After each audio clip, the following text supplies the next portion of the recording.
Joe Rogan Podcast. Check it out. The Joe Rogan Experience. Train by day, Joe Rogan Podcast by night, all day. She had good filtration. My wife, I smoked one of these and I didn't brush my teeth. I woke up the next morning and my wife said, "Your breath is four-dimensional."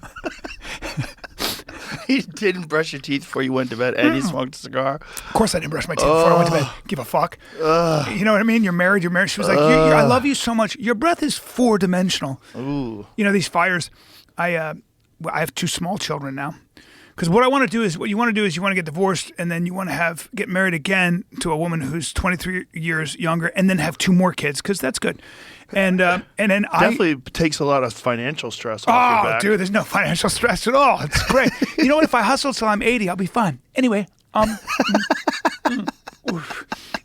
going to be really awkward when I call you at 75. I just need help this month. But anyway, so I I look at her and I go, she's like a girl from Jersey, like Irish Italian chick, no nonsense, you know, been working since she was 16. And I go, we had an evacuation order that they sent out by accident to people even down where I'm at. Yeah, what was that? It was some guy who fucked up. Because I don't know if you know, this is gonna be shocking. Grab the table. Wait a minute. LA's not run very well. Hold on. I know. Hold on. What the fuck are you saying? Because see, here's the thing. We have to worry about. I know. Isn't the chief of fire department a lesbian? Now hold LA's on. Let's not turn this amazing. into. Listen. Here's the bottom line. It's run amazingly. It's not about infrastructure. Infrastructure's got to take. I won't sit here while you disparage the great people Sir, that are running Los Angeles. Sir, infrastructure's got to take a backseat to climate change and social justice and homeless abatement, which hasn't worked. See, the lady who's responsible for filling the fire hydrants gets paid $750,000 a year. Hey, your tax dollars going to good work there, everybody. That's a lot of money. You think? That's sitcom You money. think? I said That's like I'm the star of a sitcom. Oh, dude. Not a star, but like you're the third person. No, on a sitcom. that's a high wage, sir. $750,000 Oh, yeah. for a city employer for someone just like fill that one. How the Get the aquifers? waters. How the aquifers today? Get the water in that one. You know what? We got to protect the Delta smelt. Yeah. Which whatever the fuck that is. So we got to. You know. Trump was talking about that on the podcast.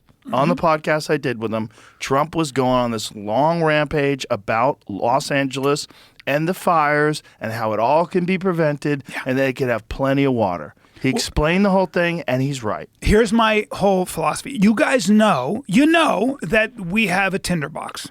And you can say that there are a lot of people that live there. The fires it's always a potential. If that's the case, then please make sure the fire hydrants. We've got to be able to figure it out. You guys in LA, California came up with AI. I mean, the Silicon Valley was pretty innovative people. Let's figure out a way to keep the fucking... Very different people. They are very different people, That's like saying people in America are homeless and also Elon Musk. Right. You know what I'm saying? Well, get some people down in government who are innovative like that. What the fuck are we doing? They don't want to do that job. Do you know the City Council of Los Angeles? 4 of the members of the City Council are far-left social Democrats. How about that? There's zero pushback on ideas. It's just all ideology. It's all an echo chamber. Well, I'm hoping now that this is a giant wake-up call for these people. I mean, good luck. There's no positivity that's going to come out of a horrific fire like that.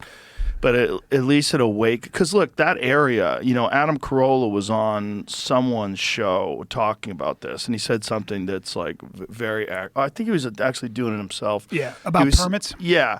Well, he was just saying that there's 80% of the people that live there are far left. 80% of the people that got their houses burned down from complete, total incompetence and lack of management. That's total incompetence. Yeah. 80% of those people are far left people, and that's a giant wake up call when you realize, like, no, these fucking people, this is not the way to do it. Did you see that lady, the fire lady, who's a part of this whole diversity thing? And they said, "You're a woman firefighter. Can you carry my husband out of a burning building?" She was like, "Well, if your husband's in a burning building, he already made a mistake." Is that what she said? What did she say? A big old sassy fat black lady. Yeah, my favorite was that one of the women said, "You want people to look like you." Same lady. And I'm like, hey, Same listen, lady. hey, lady, when my house is on fire and I'm trying to get my kids out, I'm not going to be like, hey, can I get some people that look like me because this doesn't make me feel I want him safe. to look like Brian Shaw.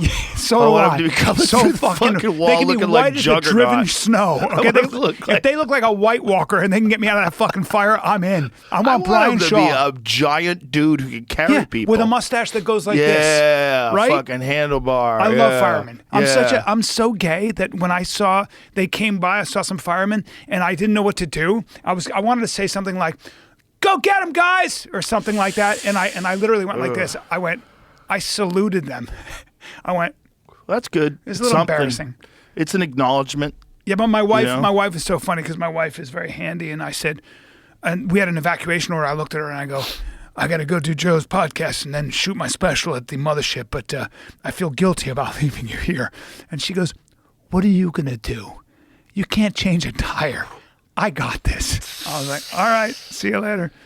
So Yeah, I don't know. I would have felt weird about leaving them too. well, Even I'm though in an you're in a area. safe I'm in an area where space. I'm good. Yeah, you're good for now. Yeah. This is the thing about LA that, there's a viral clip that's going around now of a conversation that I had with Sam Morril a while back. And we were talking about when I was on Fear Factor, how this fireman told me that this was going to happen one day. Yeah. He said it's just a matter of time. Yeah. With the right wind, he's like, we won't be able to stop it. Now that's gone viral. And then the Trump thing went viral too, because Trump was saying that they need to do something to change this. They need to clean up the forest, get rid of all the dead wood. Yeah. All these The things brush. could be done. Get rid of all the brush, get rid of all the dead wood, open up that fucking water from the north to come down. This idea that, do you know that the whole center of California used to be a lake? No. A giant lake? No. Bro, I found out about it about a year ago. Really? It's crazy. Young Jamie. Wait till you see how big this fucking lake was. And all of it, is all meddling and fucking around by humans. Did I ever tell you the conversation I had with Arnold Schwarzenegger? I was with John Leguizamo. screw your freedom? No, he didn't Screw say. your This was freedom. before that. I was doing that Screw movie. your freedom. Screw your freedom. He said, This is a paid advertisement for BetterHelp. Life is kind of like a book, and every new year is the start of a new chapter. Except in this case, the pages are blank, and you can write whatever the fuck you want. Maybe you're working towards buying a new home. Maybe you want to learn how to garden or pick up hunting, or maybe you want to work on your relationships. However you want your story to play out, it's going to take work, dedication, and a little bit of help. Even the greatest authors have an editorial partner to bounce ideas off, and that's nothing to be ashamed about. If you need some help living the life you want, therapy is always a great place to start. Therapy is for everyone, not just people who've gone through a major trauma. It can teach you valuable skills like how to cope with stress, how to communicate better, how to set boundaries, and more. One of the best ways to get into therapy is BetterHelp. It's entirely online, so it's easy to get started and more affordable too. And as the largest online therapy provider in the world, BetterHelp can provide access to mental health professionals with a diverse variety of expertise. Write your story with BetterHelp. Our listeners get 10% off their first month at betterhelp.com/JRE. That's betterhelp.com/JRE. so I'm with John Leguizamo. We were doing that movie Ride Along, and John goes, "Hey, stick around. We'll have some dinner with a friend of mine's coming by. I didn't know who it was." Arnold shows up with his assistant. It's kind of cool, and I'm a fan. So we're sitting there, and I had just read a book on California politics by Michael Lewis called Boomerang, about sort of like how a lot of the towns like Stockton went broke because of the pension plans and all that shit. Blah blah blah. I thought it was the Diaz brothers running around slapping people. It is that too, dude. It is that too. It's You find that too. lake? Yeah, I was waiting for Let me Check see. this out. Look at the size of this lake. Tulare Lake. What? Largest freshwater lake Where, west though? of the Mississippi. Largest freshwater lake west of the Mississippi. What? It used to be fucking huge. Show a photo of what it used to look like. So it was all agriculture. They fucked it up. Oh, because they drained it, right? Look at the size of it. What the Look how big it fuck in was. the world? Look how fucking big that is. And now it's just gone. gone. Apparently, it's refilling. Well, I guess we needed it to grow all the Shut oranges, the right? fuck up. I mean, it became. We needed it for almonds. For the Owens so I Valley? can get almond milk. There's one amazing photograph of this guy who was squirting almond milk on the fire outside of his house because that's all he had. Is that true? He had 2 quarts of almond milk. It's like this soy man, this literal human water balloon. Oh, look at that. Yeah, God look bless at him. him. God bless him. Dude, that's when you're really trying. That's With when you're his trying. COVID mask on. That's just a last stand, bro. That's a last stand. No, you should have been out. You got to get out of there. You got to accept it. I've been evacuated 3 times. Have you really? Yeah, when Yeah, I I lived remember in when Bell you- Canyon. yeah, I remember got that. evacuated 3 times. It burnt 2 houses in front in 2018. 2 houses in front of my old house were burnt to the ground. Well, that video I showed you of my friend's house that just disappeared, and then you remember I sent you that video of him driving down the PCH. Those guys are coming to my house because where I'm at is the only place that's where the air is breathable and all Yeah, that. Well, we now. have a barrier between the 405 and also the airport, so we're pretty safe. Even yeah, here. pretty safe. The thing about, this is from someone who's been through it a few times. You don't understand. You think it's just a fire. It's not. It's a storm. Yeah. So I saw fire tornadoes. Until You you've did? seen I saw fire tornadoes. When we terrifying. were filming on Fear Factor, and ironically, this was the same time where this fireman was explaining to me what's going to happen in LA. We were filming Fear Factor, and when we were driving back, the entire I watched a guy die. I watched a guy What? run across the highway and get hit by a car. What the fuck? Yeah, I didn't see him get hit by a car, but I saw him. Jesus Christ. He was, and my producer, the producer of the show, apparently saw more. He saw like graphic. People were panicking. There was ash falling from the sky like it was snowing. It was crazy. And everyone's driving, and everyone's got this like somber, like 50-mile-an-hour driving the entire right side of the highway for an hour. Like What? We were and you can feel filming- that heat, right? Yeah, we were filming off the 5, so we were like way up by, as you're headed towards Simi Valley and stuff. Bakerfield. Oh, yeah. Bakersfield, like that area. Is that off the 5 or the 10? Whatever the fuck it is. When we were pretty far away, and it was a whole hour driving back where the whole right side of the highway was in flames. Completely engulfed, Christ. like a Lord of the Rings movie where Yeah. you're waiting for Sauron to come riding on an evil horse over the top of it. It was nuts. It was fucking nuts. And you would see fire tornadoes, man. The fire was fucking insane. There's nothing you can do. And it's too. flying through the air, so you're worried your car's going to catch fire. One of the things that happens is people get stuck on highways, cars catch fire, and the fire and the winds just roll through the whole highway, and everybody burns alive inside their cars. What? Yeah, that happened at, what is it, the park camp? What was the big fire? Oh, that's right. in Northern that's, California. Yeah, that city. A And they all ton of just people died in their cars. Horrifying. Oh. I got to tell you, the crazy thing about the Pacific Palisades was that 8 years ago, probably 8, maybe almost 9 years ago, I looked at houses there with my ex-wife, and we came so close to buying a house because it's such a beautiful place. We didn't buy it because it was a little too expensive, to be honest with you. It was like just a little out of our price point. But even like for a smaller house, that was expensive, right? But Yeah, it's beautiful it's a neighborhood. The pricey last area, thing, but it's gorgeous. The last thing you would ever think, the last thing is that house would burn down, or there was a fire hazard, especially down like where Gelson's was, or the whole town. That dude, when I'm saying the town is gone, you know the only structure that's standing is that guy Caruso, that mayor, the guy who ran for mayor, who narrowly lost to Karen Bass. He built that mall out of fire retardant material, and that's the only structures that pretty much downtown that in the town of Pacific Palisades. Frank Grillo, our buddy, his old house burned right to the ground, just done. Yeah, Segura's house burnt to the ground. Everybody's. one Didn't he Mel sold. Gibson's? Yeah, Mel Gibson's Look burnt at to the that. ground Look too. at that, dude. It's Look at that. insane. Nobody in a million years. I'm telling you, when That's you bought a house there, so nobody said anything about fire. Crazy. No one. That's so. And by the way, fire insurance in LA. What? Look at that one house, perfect. Isn't that crazy? Yeah, that's crazy. What's that made out of? I don't know. What a It just the wind blew a different direction or something. I don't know, man. That's I think crazy. it's got to be what the house is made of because that wind's blowing everywhere. No, I don't think any house withstands that kind of fire. I think that's. Are just you luck. sure? Yeah, How do you know? Are you a builder? I am. You're not a builder. That's Bryan Callen. Just nah.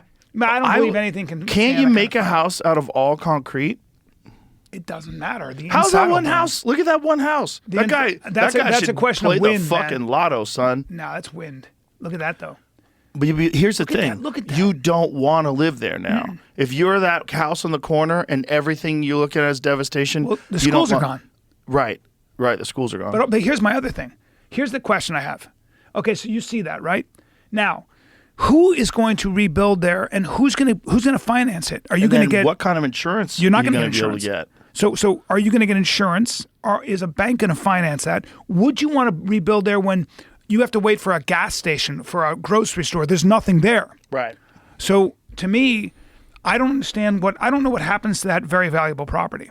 I don't know what happens to the entire city now because people are looting like fucking crazy. Gigantic groups of 100 men organized are pulling into neighborhoods that are being evacuated, smashing through doors and pulling out TVs. There's film footage of them. There's also a bunch of people that have been caught setting fires. Yeah, I think they should be put to death. One guy got caught setting fires and he had a UN debit card. What? And he had a bunch. I'll send it to Jamie. The guy that got arrested for, I'll tell you which fire it was, but he got arrested. He had a UN card. I'll tell you exactly. This kind of tragedy brings out the best in people and the worst in people. The one thing it does is in these communities, it brings all these people together. Mm-hmm. You know, my buddy started to cry because I was on the phone with him. He lost everything, right? And they're going to come stay with us. And he said, when I was on the phone, these people dropped by and dropped off clothes for them. And he's got a lot of money. And he started to cry, man. He was like, I can't tell you how many people have reached out. He had 5 cell phones and a United Nations prepaid debit card. I'm skeptical. Is this Of course you are. conspiracy? You're always skeptical. Is this You son of conspiracy? a I just don't bitch. want to be played. No, I think the New York Post did a thing about it. You know what I mean, though? I don't want to be played. I don't know what's true Maybe anymore. the New York Post didn't post that he had the debit card. Yeah, I don't know I'm what's getting true this anymore. from the See? Texas Patriot Twitter See? account. You see? I told you. I'm already like, I don't know. They said that the New York Post has edited the info out of their article. Thank you. Why? Because it's not true. Spreading rumors, The Joe Texas Rogan. Patriot account said that. Oh, so then. Look at the You comment got, below. you got played. Maybe not. Maybe the New York Post are a bunch of pussies and a bunch of libtards. The New York Post is very conservative. They are kinda. Yeah. But We'll I see. got to tell you, this is. Their I business. do think this is how there's a sea change here. You got to have people with opposing points of view that are pro-business, etc. You have just all progressives in Sacramento and in if you got on the city council. But you know what? Until Angelinos wake up and start voting for intelligent people who are not, forget right or left. How about practical people who understand infrastructure, who Like put Rick infrastructure. Caruso. Yeah, Yeah, because like that guy. the Yeah. roads. I live there, man. The roads, the fucking power line. It's all from 1950s. Okay. Yeah. So and it's let's all wake above the fuck ground, up. by the way, which is a Correct. real problem when the winds start blowing like that. Correct. Which is what happened in Maui as well. Yeah. If you don't believe in direct energy weapons. Yes, I forgot about those from space. I Yeah. wonder who's controlling no, those. No, they're in the Antarctica. Rothschilds. Antarctica. Yeah, the Rothschilds.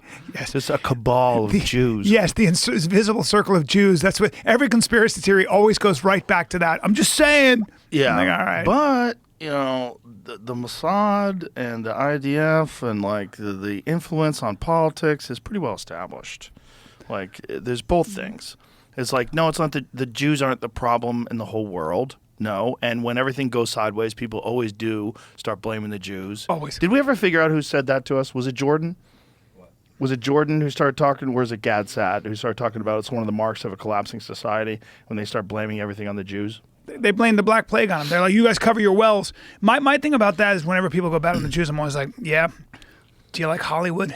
They invented that. Yeah. And but improv. Maybe and not, monotheism. Maybe that's not good.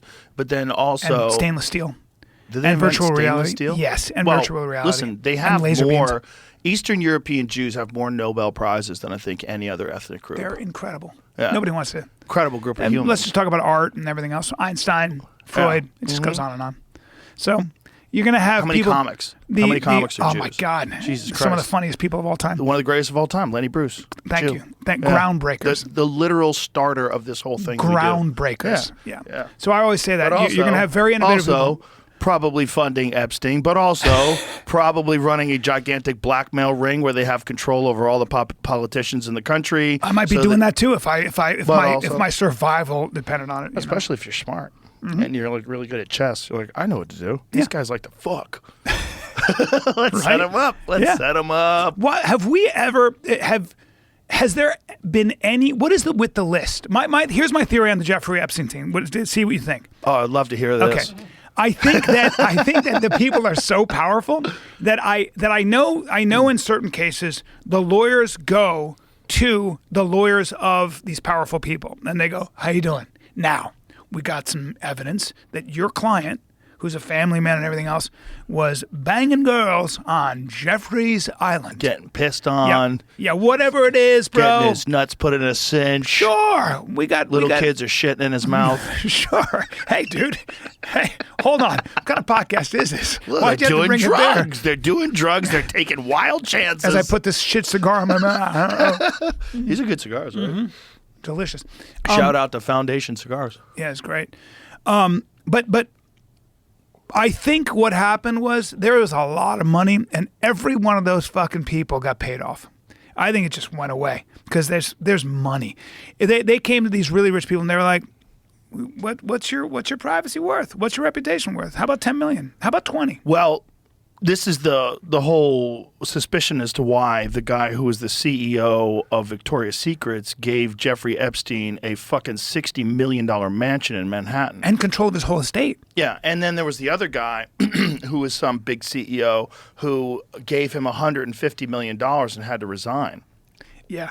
A bunch of these guys resigned, money got passed around, and unbelievably, the client list has not been released. I know. I mean, and it's been he was very years. good at laundering money, I guess.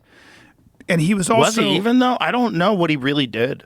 You know, the person do I trust about those things is Eric Weinstein.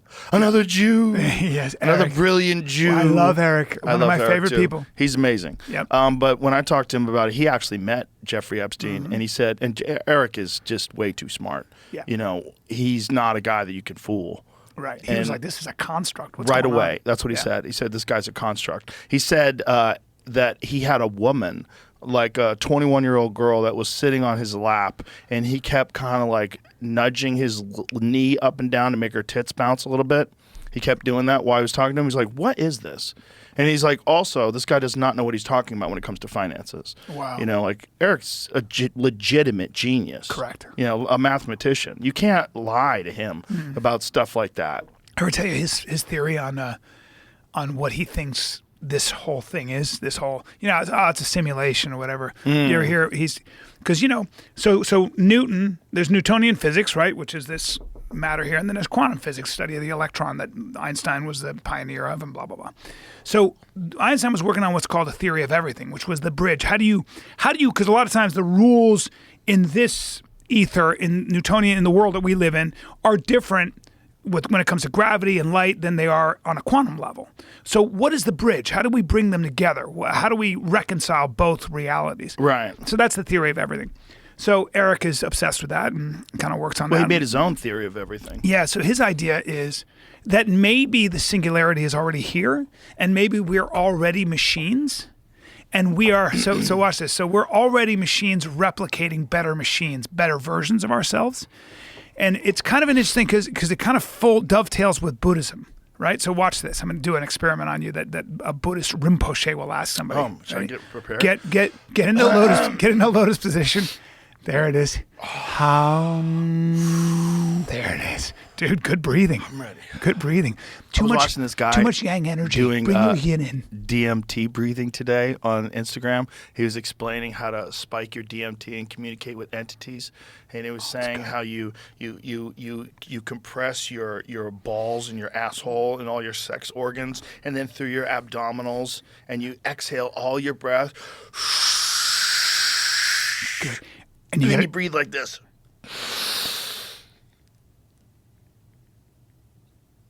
And then you come. and you get that DMT flow. Oh, is that what you get? I don't know. Doesn't work for me. It's not Doesn't working work with for me. one. Did he have a boner when he was telling you The thing this? is, like, most of these things take a long fucking time, and I'm busy. I'm busy, dude. I'm busy, and I'm easily distracted. Correct. I have a lot of ADD. I'll just lick a toad. All right. Well, that's like My Terrence buddy McKenna's whole did thing. that shit. He licked a toad. He did the toad thing. Oh, the toad thing's odd. He called me up. He goes, everything's different now. I'm like, all right, calm down. But that's 5-methoxy. That's 5-methoxy. Have you done it? Methyltryptamine. Yeah, allegedly. Yeah. The thing about Kundalini yoga and all these different ways where you can achieve those states, like Terrence McKenna had a great line about that. He's like, one time the Buddha came to visit this town, and this monk came to the Buddha and he said, I have practiced a city of levitation for 10 years, and now I can walk on water. And the Buddha says, yeah, but the ferry's only a nickel. And that was McKenna's conversation. great. That was McKenna's take on So good. why would you do this Yeah. when you could just take psychedelics? Yeah. That's so Like, good. You don't really have to fucking meditate for 10 years, homie. Right. You missed out on a lot of enlightenment while you're staring at a corner of the wall. Yeah, you hear those guys a lot. That's kind of why, like Zen masters will say, "I have nothing to teach you," because once the part of you. So the idea would be you can't improve yourself. What? He goes, because the part of you that wants to improve yourself is the part that needs improving. So until you get out of your own way, and you realize that this construct called yourself is an imagined construct. You've invented this. So like Sam Harrison, he studies the Vedanta, right? So in his book Spirituality Without Religion, he does this experiment, which the Buddhists they'll have you do. They'll say, so you're watching me right now. I'm talking. Now there's this guy named Joe Rogan. Okay, and we know Joe Rogan's got this. But for a second, try to locate where you really are. In other words, where are you actually listening to me from? Where are you? Where is the seat of your attention? Are you behind your face? Are you here? And if you try to do that, it's kind of impossible to locate where you're hearing me from.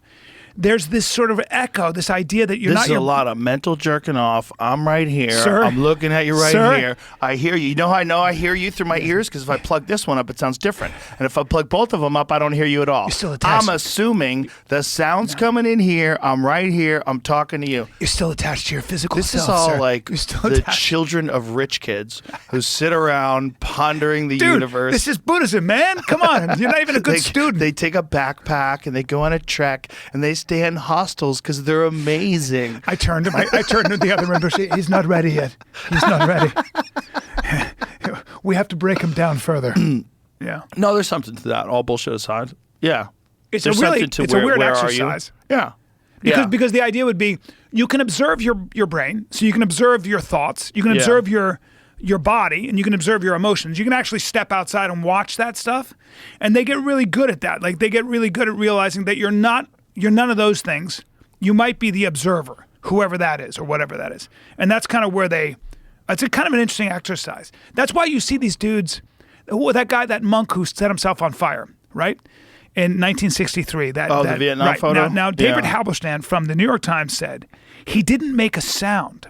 Mm-hmm. They watched him, and they heard the air leave his lungs, and he just fell over. So did the lady on the subway. She didn't Is make that a sound true? either. Well, she Yeah. was also probably asleep or something. She was until she was lit on fire. Jesus Christ. Yeah. So I don't know, but the Yeah, idea I've would never be seen anybody he never moved. burning, covered, engulfed in flames. You might not be able to talk. Do you know what I'm saying? Yeah, but he also Look at didn't that move, photo. so he Yeah, stayed Oh, there. no, it was an incredible So display he of left will. his body. He was watching himself. That would be the idea behind. That's what they would say. Or he had incredible discipline, and through insane pain, he sat there. Yeah.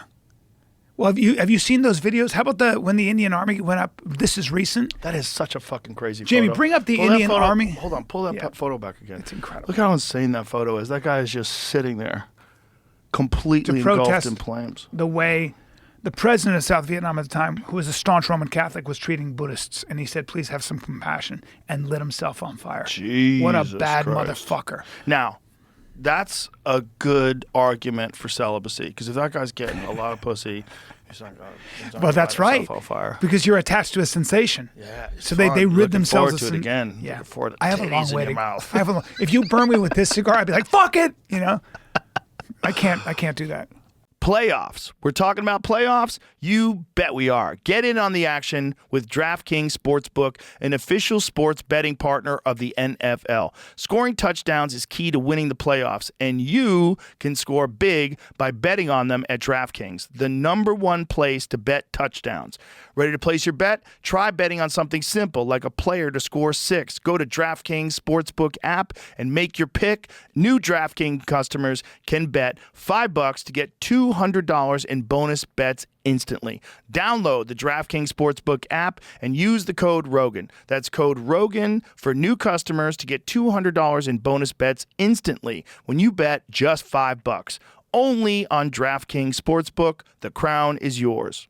Gambling problem? Call 1-800-GAMBLER. In New York, call 877-8-HOPE-NY or text HOPE-NY 467-369. In Connecticut, help is available for problem gambling. Call 888-789-7777 or visit ccpg.org. Please play responsibly. On behalf of Boot Hill Casino and Resort in Kansas, 21 and over, age and eligibility varies by jurisdiction. Void in Ontario. Bonus bets expire 168 hours after issuance. For additional terms and responsible gaming resources, see dkng.co/audio.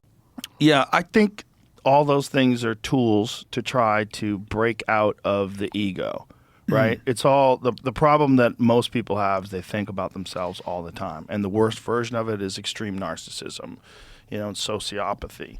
And then the best people are the people that think about others more than they think about themselves. Those are the people that we admire the most, the people that genuinely think about other people. That's right. A lot. That's I think one thing that I really genuinely do try to do is I try to not think about myself. Yep. I think about things that I must do. I do think about things that I don't like that I did. Like, I don't like how I handled that conversation. Maybe I was coming in a little hot. Maybe I was coming in at a 5 and I should have been at a 2. And maybe the reason why it became a contentious argument was my fault. Yeah. And I'm Very good. I'm so much better at that than I was when I was younger. At I can have a conversation with someone that I vehemently disagree with and keep it very civil. Yeah, when we were younger, both you and Yeah. I, we'd start shouting our opinion. Yeah. It was about winning. It wasn't also, even about... we were all retarded. Yeah. And we were young and stupid, and we had bad role models. There's a lot of things going on there. The worst. And men would shut the fuck up. Men would talk like men. And I grew up essentially feral. I didn't have any normal structure. I feel like I did a little bit too. I think Well, we you both certainly did. Yeah. You traveled all over the country, all over the world. You yeah. were in a boarding school when you were in high school. Like 13. Yeah. Like I remember talking to you about your life story. I'm like, it's amazing you're not more fucked up. Like you should be really fucked That's what my up. aunt and uncle said. They go, we just can't believe you're not in jail or fucking on drugs. I was, Well, you I became had the great best thing parents, for too, someone though. who's fucked up, which is a comedian. Yeah. Right. My Because parents were awesome though. They loved the shit out of me. So that was a huge part of it. They're not bad. Look, it could have. My parents are nice too. It could have definitely been way worse. It's not their fault.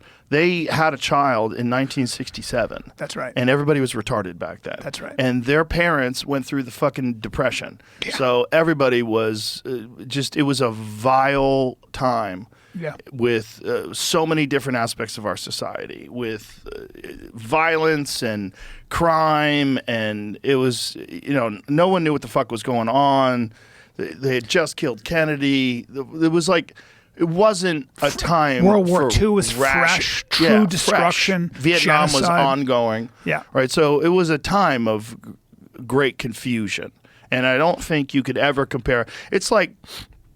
And we go back and we think about things that happened in the year 1200, the barbaric conquests of cities and sacking of countries by the Mongols and all this crazy stuff.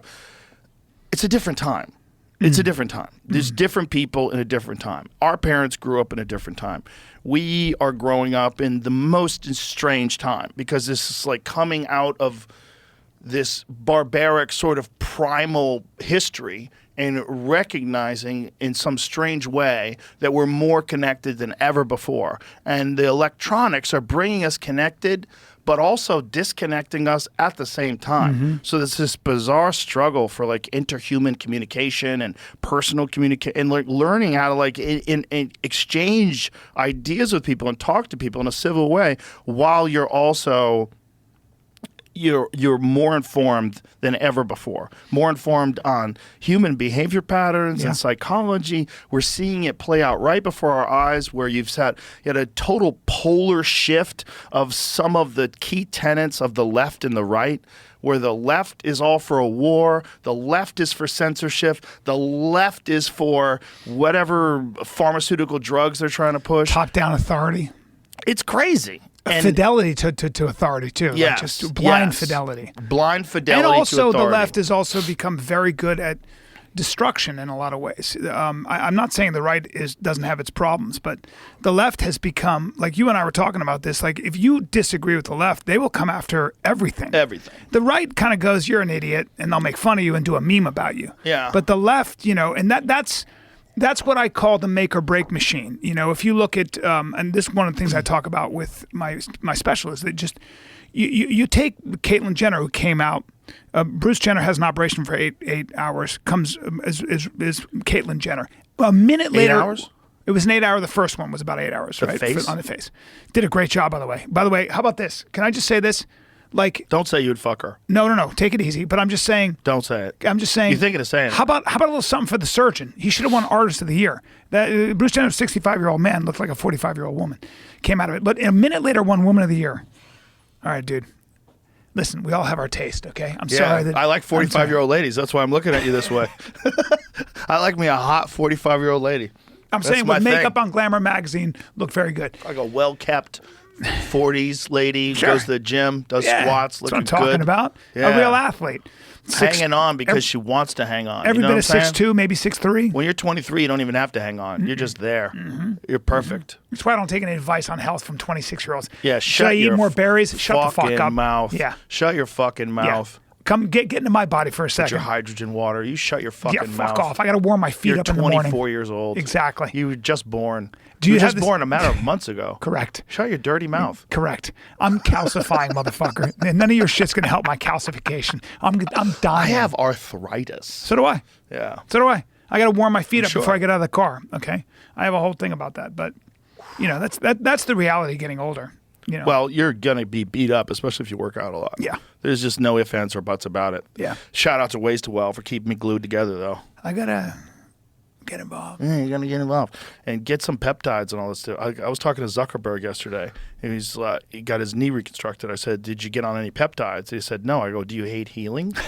He looks great, by the He way. does. Looks good. He's got a thick neck now. I know. He's got a thick Jiu-jitsu neck. He's got a neck, man. perm. Yeah. He's actually handsome. He's wearing a jewel. He wears jewelry. Very expensive watch. He looks I looked great. at his watch. I was like, that's pricing. How much was it? I don't know. I'm not a real watch head. He doesn't look at prices, sir. Oh, he doesn't have to. No. No. Everything's free. It's like, I'll take one of those, please. Yeah. I'll just Smiles. Yeah. Thanks for your data. Smiles. I'm in the I like data. him, I'm in though. the I like him a lot. I do too. I really do. I I've don't know hung him, out but- with him. I've talked to him quite a few times. He's a good dude. He's a good dude with a very weird job. Being in control of, what did he say it was? 3 billion people use? God damn. I was 3.2 telling you this- billion fucking people use Facebook. I was telling you this the other day. I think his political transformation is interesting because now there's a cynical view. It's right? from jujitsu. I agreed. When you do MMA Yeah. and you're around other men and your testosterone goes up, you start to feel your body, you put your hands on the world, you're going to have Yeah. a different perspective. For real. It's going Yeah. to change. They have done studies, I believe, Jamie, you can look this up, where when they raise a man's testosterone, he becomes more conservative, more 100%. right-wing. Yes. Yeah.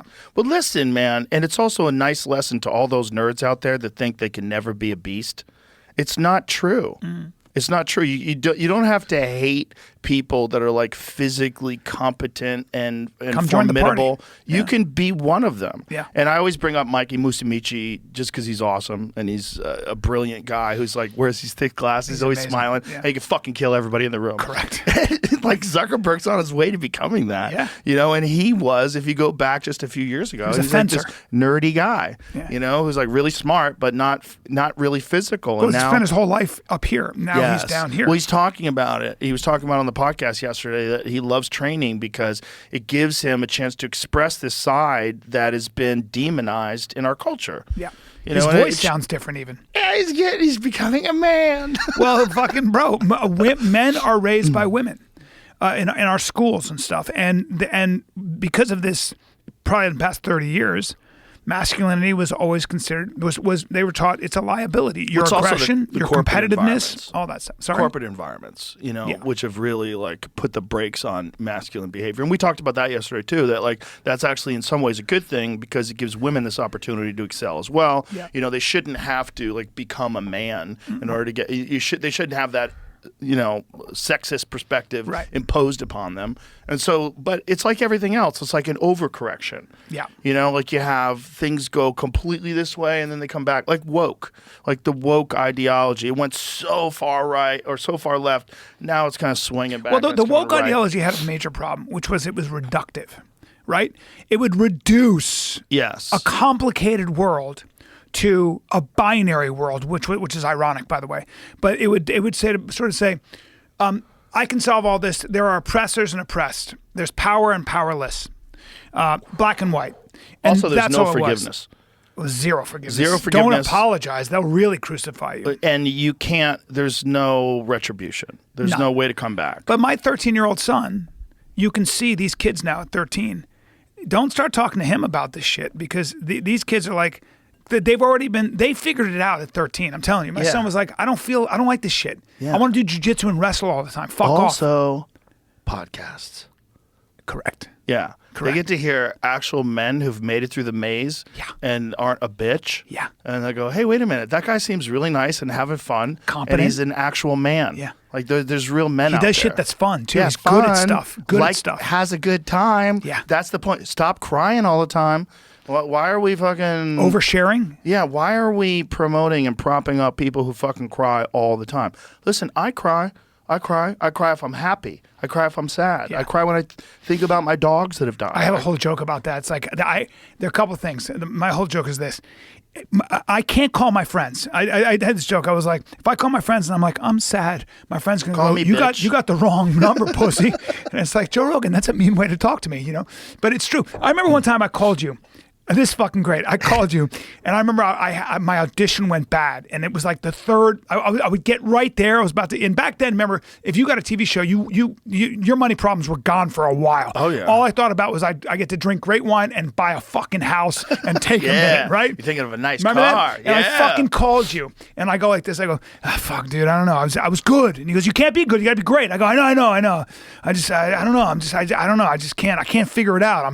And I was bummed, right? And I was basically saying I'm sad, and you fucking go, yeah. And he goes, what do you want to do tonight? I go, I don't know. I'm just a little down. He goes, hey, you'll be all right. Let's just fucking go out and eat and do something. You'll figure it out. Fucking relax. Don't get all like mopey about this shit. I was like, okay. And that was it. A lot of people get mopey, man. Yeah. I had a lot of friends that got super mopey when they didn't get things. Mm-hmm. So think about the audition process. And I've always talked about this, that this is a part of the whole problem with the entire psychology of Los Angeles. Because a giant percentage of people at least had somewhere in the back of their head some sort of an aspiration to try to get famous. Yeah. So you move there, you have already an exorbitant need for attention because there's some hole in your past Yeah. that you're trying to fill up with. I want to be a star. Yes. And I want to be so. And then you're going somewhere. So you have this need for acceptance, and then you're going somewhere where people judge you. And most of the time judge you poorly. Yeah. Most of the time they don't like you. Mm-hmm. So most things you audition for you don't get. And if Right. you get one, oh my God, now I'm in. And so now these manipulative people that are in charge of casting you, they can essentially mold your personality based on what they want. If they want a left-wing personality, if they want you to be pro-Kamala and we need a black woman president, they want you to say all the, I took my 8th booster this morning. Like, I believe in science, love is love. Like, Yeah. they'll turn you into that fucking thing. Yes. They'll turn you into Yes. that thing because the entire place is about the golden ticket. Everybody wants the golden ticket. I was so lucky because I never had any aspirations about acting. I had zero. I remember you called me. Remember you called But me? I mean, and- let me Yeah. tell you the whole story behind it. When MTV, when I did the half-hour comedy hour, and then I got a development deal to do a sitcom, I had never taken a single acting class. And all of a sudden I have this development deal. And I'm over there, and when the show that I was on got canceled, I was ready to go back to New York and be a comic again. I was like, fuck this place. But I had a lease. I had a lease on an apartment for a year. I'm like, fuck. Right. So I was stuck in this. I couldn't afford to not be in this because now I wasn't getting $20,000 a week anymore. Yeah. Like whatever the fuck I was remember. getting. I was like, holy shit. And I was ready to leave. And so then I get another development deal.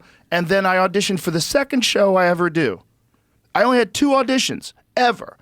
Hardball and News Radio. And I'm on 2 TV shows. I'm like, this is crazy. Yep. And so I never went through that whole thing. I never went through that whole this could change my life. My life was already changed. None of it made any sense to me.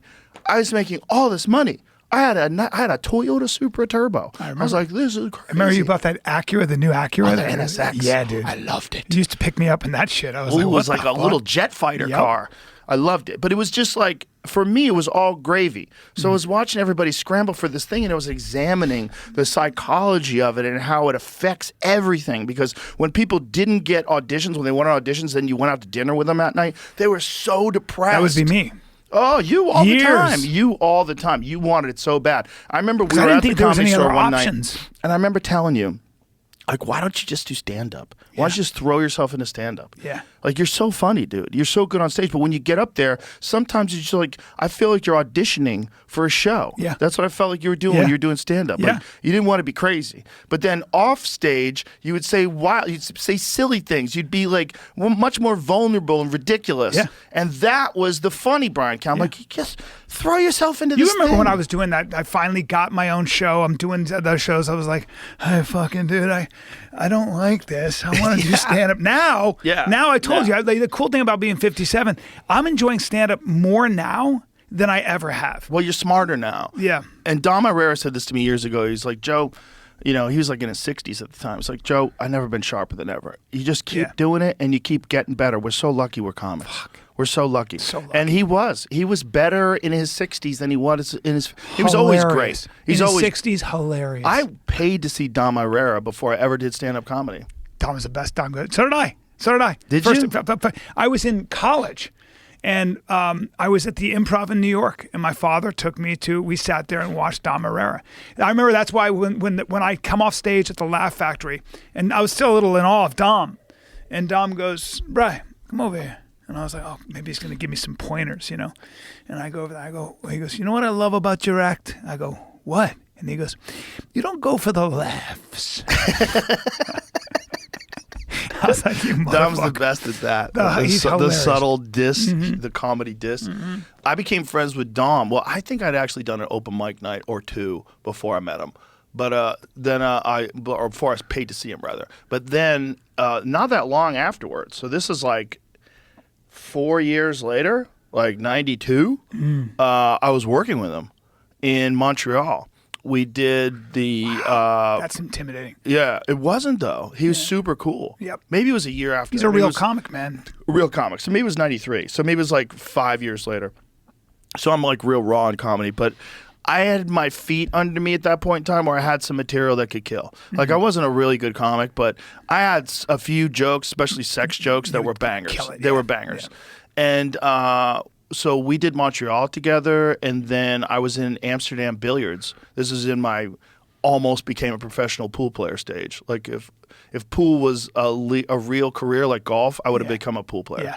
I just loved it. I loved the pool. You're lucky you halls. didn't get I into loved golf, the people. dude. I'm You're so a lucky. maniac. I'm terrified. You're fucking crazy. But I love the pool players. I love the hang. They were just so different. They were outcasts and they were loose and fun. And we said ridiculous shit to each other, and everybody was laughing all the time. It was always fun.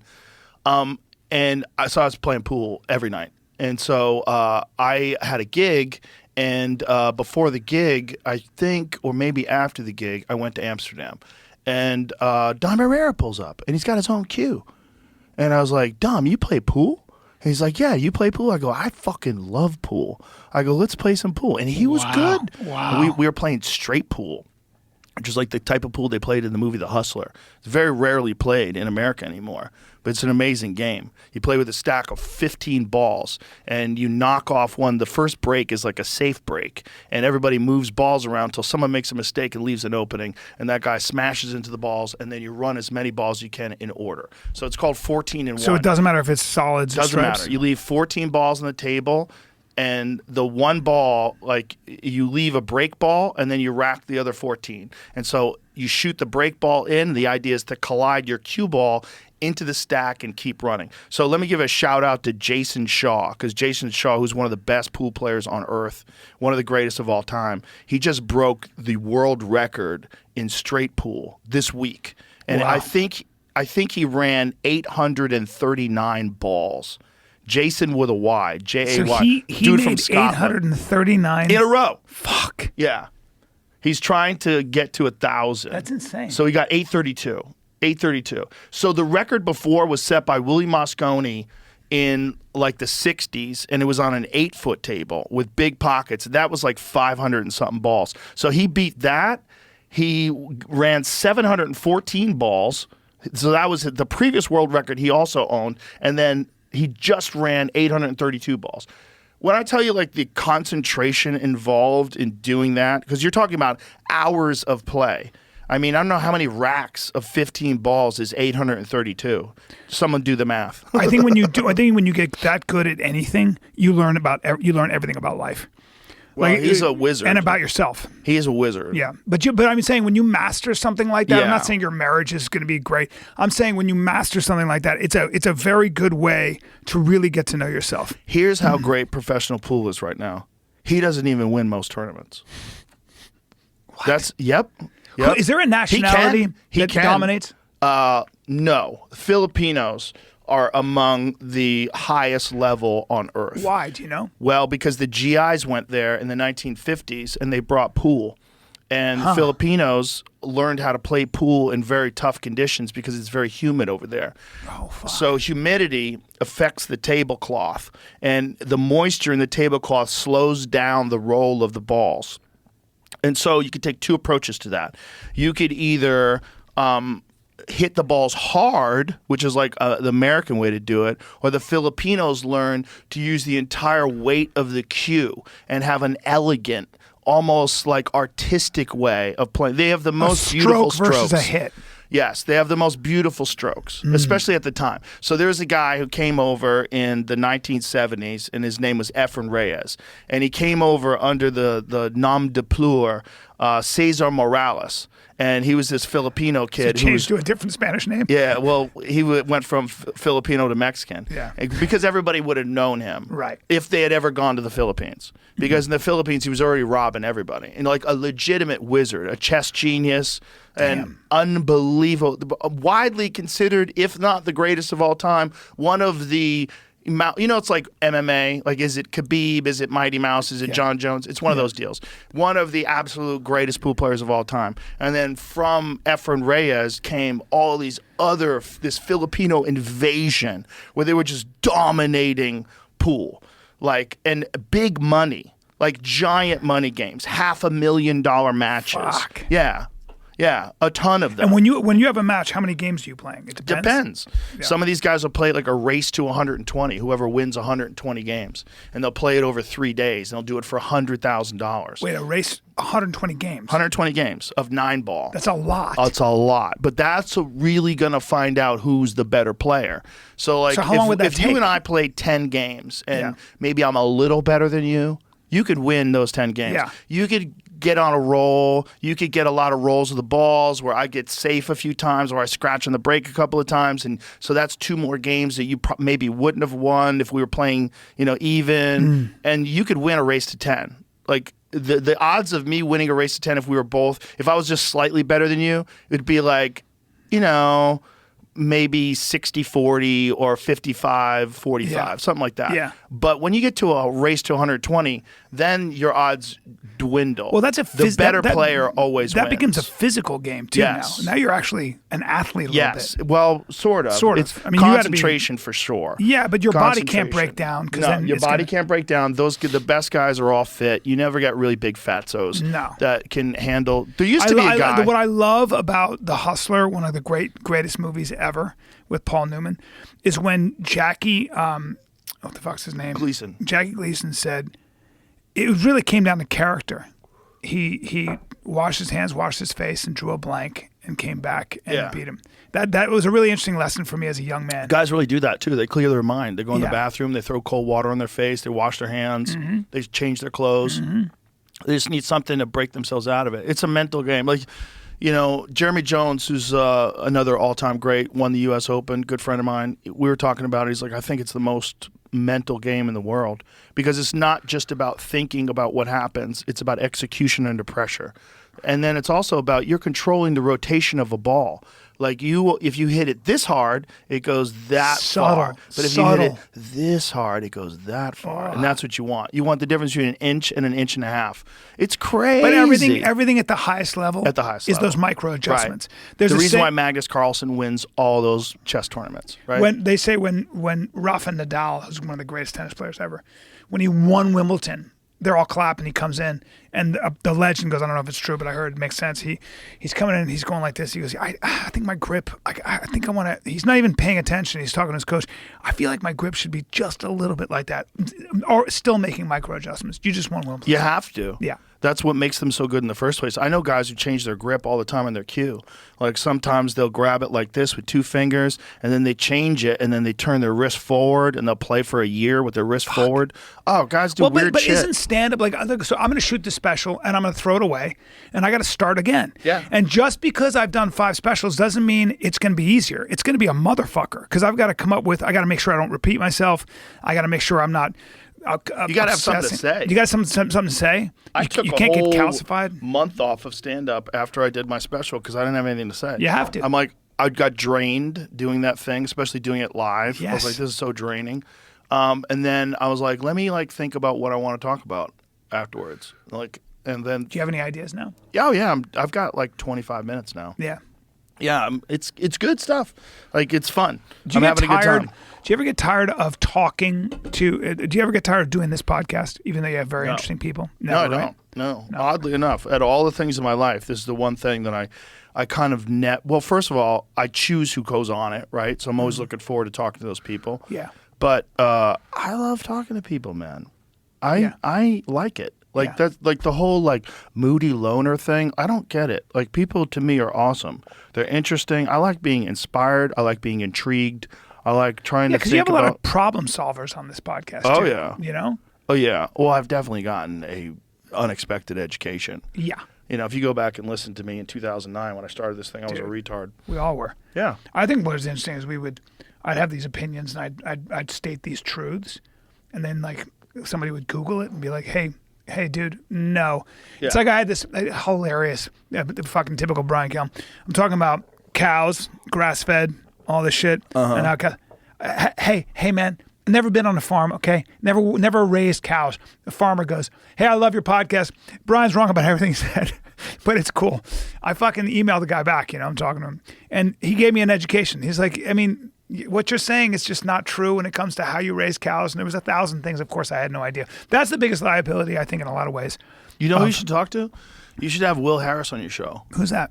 Will Harris runs this amazing farm in Georgia where it started out as a industrial farm that his family owned, and he converted it to regenerative agriculture over 20 years. And it took him forever to do it. What's the name of the farm again, Jamie? White Oak Pastures. And then there's Joel Salatin, who's a similar guy, who I think they were talking about him having something to do with farming in the Trump administration. I don't know if that's come to pass, but if it does, I really do hope that he'll be involved because he's another brilliant guy who runs a regenerative farm. And Farming's no joke. And what they do is essentially their type of farming is recreating nature. So they just contain nature. Instead of like having people, shuttle all these cows into these stalls and put a fucking trough in front of them and like, no, these animals graze out in the field. They just control where they go. And they eat what they normally would eat, and they make sure that they get plenty of new ground. So they move them to new ground when they've used up all the grass. They push them over there, and then the chickens do the same thing. They have a chicken coop that's a mobile chicken coop. They push it out. They open it up. They run around, and then he's dealing with like hawks killing his chickens. So he's got to come up with ways to mitigate the hawks. Yeah, this is like Mike Catherwood. You know Mike? Great guy. Do you know Mike Catherwood? He was on Loveline. Great guy. Yes. I know Mike. And he lives in Austin. So what do they call it? What's his name on the radio? Psycho show? Mike Catherwood. That's right. So Mike comes down with his wife, who's an actress, and they're like, I'm gonna be in Austin on the outskirts, and I want to live on a farm. So Did he's he move a kid. here? Yeah, he's a kid from L.A. He goes, I get here, and we got guinea fowl, we got little sheep, we got rabbits, we got and fucking the snakes are eating all my eggs. The guinea fowl are getting decimated by coyotes, foxes, whatever the fuck it lives out there. Yeah. I mean, everything's dying. Coyotes. We're just getting decimated by hawks coming in. I'll take your bunnies. That's adorable. You think you can raise bunnies? So they're just getting decimated. Guess what they did? What's the one change they made? What'd they do? They got 2 Anatolian shepherds. Oh yeah. And bro, he said, even the fucking snakes are on notice. He's like, those fucking dogs are just like the coyotes. Excuse me, sir. That's what here. what they were bred for. Oh my god! And they're Shepherds not are pets. They're not awesome. indoor pets. No. Those fucking things will just patrol your grounds, and anything on 4 legs is going to pay a very dear price. Good. Yeah. I want 4 of them. Yeah, they don't fuck around. I'm gonna buy a ranch. Are you? Yeah. Really? Yeah. Been talking about it for a while. You gonna I'm live just on it? waiting for maybe, but at the very least, we're gonna put the podcast on the ranch. Really? Yeah. Because I want to have Big a ranch. I don't also want to want do to the have work. a big piece of land in case things go sideways, where I can have like a whole community on the ranch. This is where I start my cult. I'm gonna have just let people build on the ranch, like Hey, give them a few acres. I got some kids. I want to come. That's by. what I'm saying. Like, imagine think I'm if you kidding? have like a 2,000 acre property, and on that 2,000 acre property, there's like a literal community of you and your friends, and Yeah. you can go hunt on the land. Yeah, that'll And be then me. there's water. There's a lake there. Count me Yeah. in. I'll Yeah. wear a tweed jacket. I'll smoke cigars. I'm not going to do any of the work, but I'll You don't have supervise. to do any of the work. Boy. There's no need for that. Go and take But care of that hay. I think it's a crazy dream. Like, it's a crazy idea to do, but isn't everything a crazy, like, coming here is a crazy idea. Yeah. Building a mothership is a crazy idea. But what if you had a big pond with fish? Yeah. So you can fish. You had land. You can shoot your own. Let me tell you about freshwater fish. Yeah. Can't eat a lot of them Why? because of poison.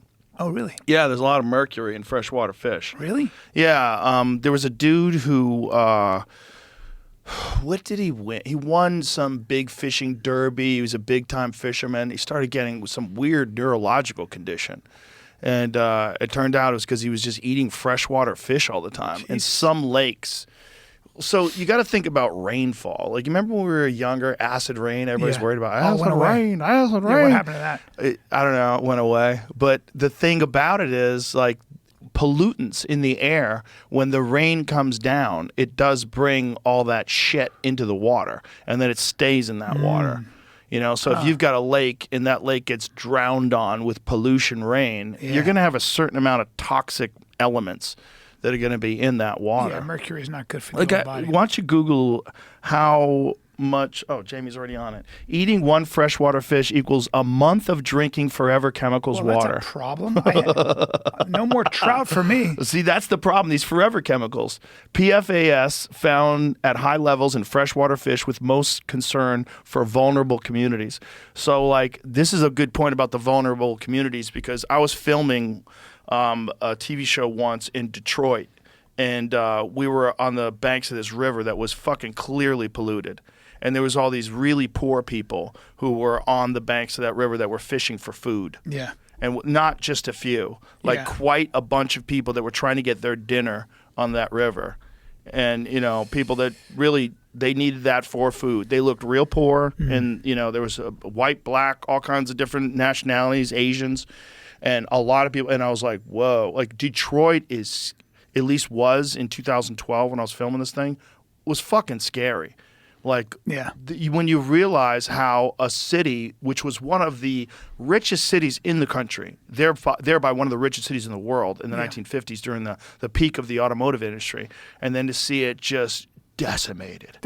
And these people were just, and I was like, oh my God, they're going to eat these fish. And then I thought, oh my God, they have to eat these fish. Well, They that was need the Great food. Migration, right? So from the South, the huge number of black people went up to Detroit looking for jobs. Mm-hmm. And the problem was when they got to there, first of all, the auto industry started to get decimated because it started to move toward Japan and different countries. But In also the 50s? in I can't remember. See when the Great Migration was? It was before that. I feel like everything started fucking up in the 70s. Well, they had jobs and there was a whole thriving community. But what happened also was that the auto workers union, I'm sorry, but it kept black people out of it. There's a lot of racism that went on. So a lot of people couldn't find jobs. The Great Migration refers to a large-scale movement of approximately 6 million African Americans from the rural South to urban areas in North and West between roughly 1916 and 1970, driven primarily by the desire to escape racial violence, pursue better economic opportunities, and access improved education in the North. Escaping Jim Crow laws. Yeah. Didn't work out. Well, it did. For a while. mean, maybe in a way it did because they thrived in those areas where they probably wouldn't have. Well, it was like the Puerto Rican exodus from Puerto Rico to New York. They went up there looking for manufacturing jobs. Then the manufacturing jobs coincided with moving south. So you had this massive number of people who didn't have anywhere to go. In the early 1900s, many African Americans migrated north to work in Detroit's booming industries, yet they rarely saw the benefits. Many white neighbors actively denied African Americans access to decent living conditions and job opportunities. There it is. Yeah. So There's a lot of darkness and all that stuff. there is. But the the history. city that's left over now, you've seen Roger and Me, right? Yeah. Michael Moore's film, which is I think his best one. Is like when he was pure. Yeah. He wasn't like ideologically captured and editing things for effect. Yeah. He was pure. That was a bummer. I saw that he started doing that. Yeah, it is a problem because then it makes you question everything else. Well, the biggest thing that every mainstream publication is in crisis, and I think they've earned it. They've deserved it. The New York Times still makes money, but primarily not because of their articles that people read. It's primarily because they're crosswords, they're puzzles. But, Wordle. yeah, but when you take things out of context and you have journalists that are 26 years old and have an ideological bent, people just, the rest of us are going, the news doesn't reflect the world I live in. Whatever the fuck you're saying, I don't know who this is. I've never seen this. I live in a very different world. And it's going to be interesting to see. I think there's a liability, though, where podcasts take the place of mainstream media in some ways, because then you have somebody who's very good at talking for 3 hours, and they can really sway a lot of people, but that's one side of their story. So now you have just that. So you have to be careful because sometimes it could just move things over here where, again, the truth is somewhere in the middle a lot of times, or it's more nuanced, or there's just more to know. It's definitely more nuanced. I think there's always going to be a real problem with people that don't really know what's going on, say they know what's going on. Yes. When they say they know what's going on, it confuses everybody. It fucks everything up. And it's another version of gaslighting. So CNN and MSNBC, they gaslight you. They gaslight you, and they actively promote propaganda and narratives that are not objectively true. And the problem on the other side is if you are in opposition of that and you say this and that, but you really don't.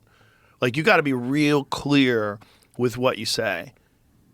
People have to really be able to try. Like, if you don't know, you have to say, "Ooh, I didn't know that." You have to say that. Yes. If you do not say that, no one is going to listen to you anymore, and they shouldn't. Right. Because the difference between someone who's completely independent and a podcaster and someone who's on CNN should be that no one is telling you what to do. So what is your ethical compass? What's the evidence, too? Right. What's the evidence, but also what's your ethical compass?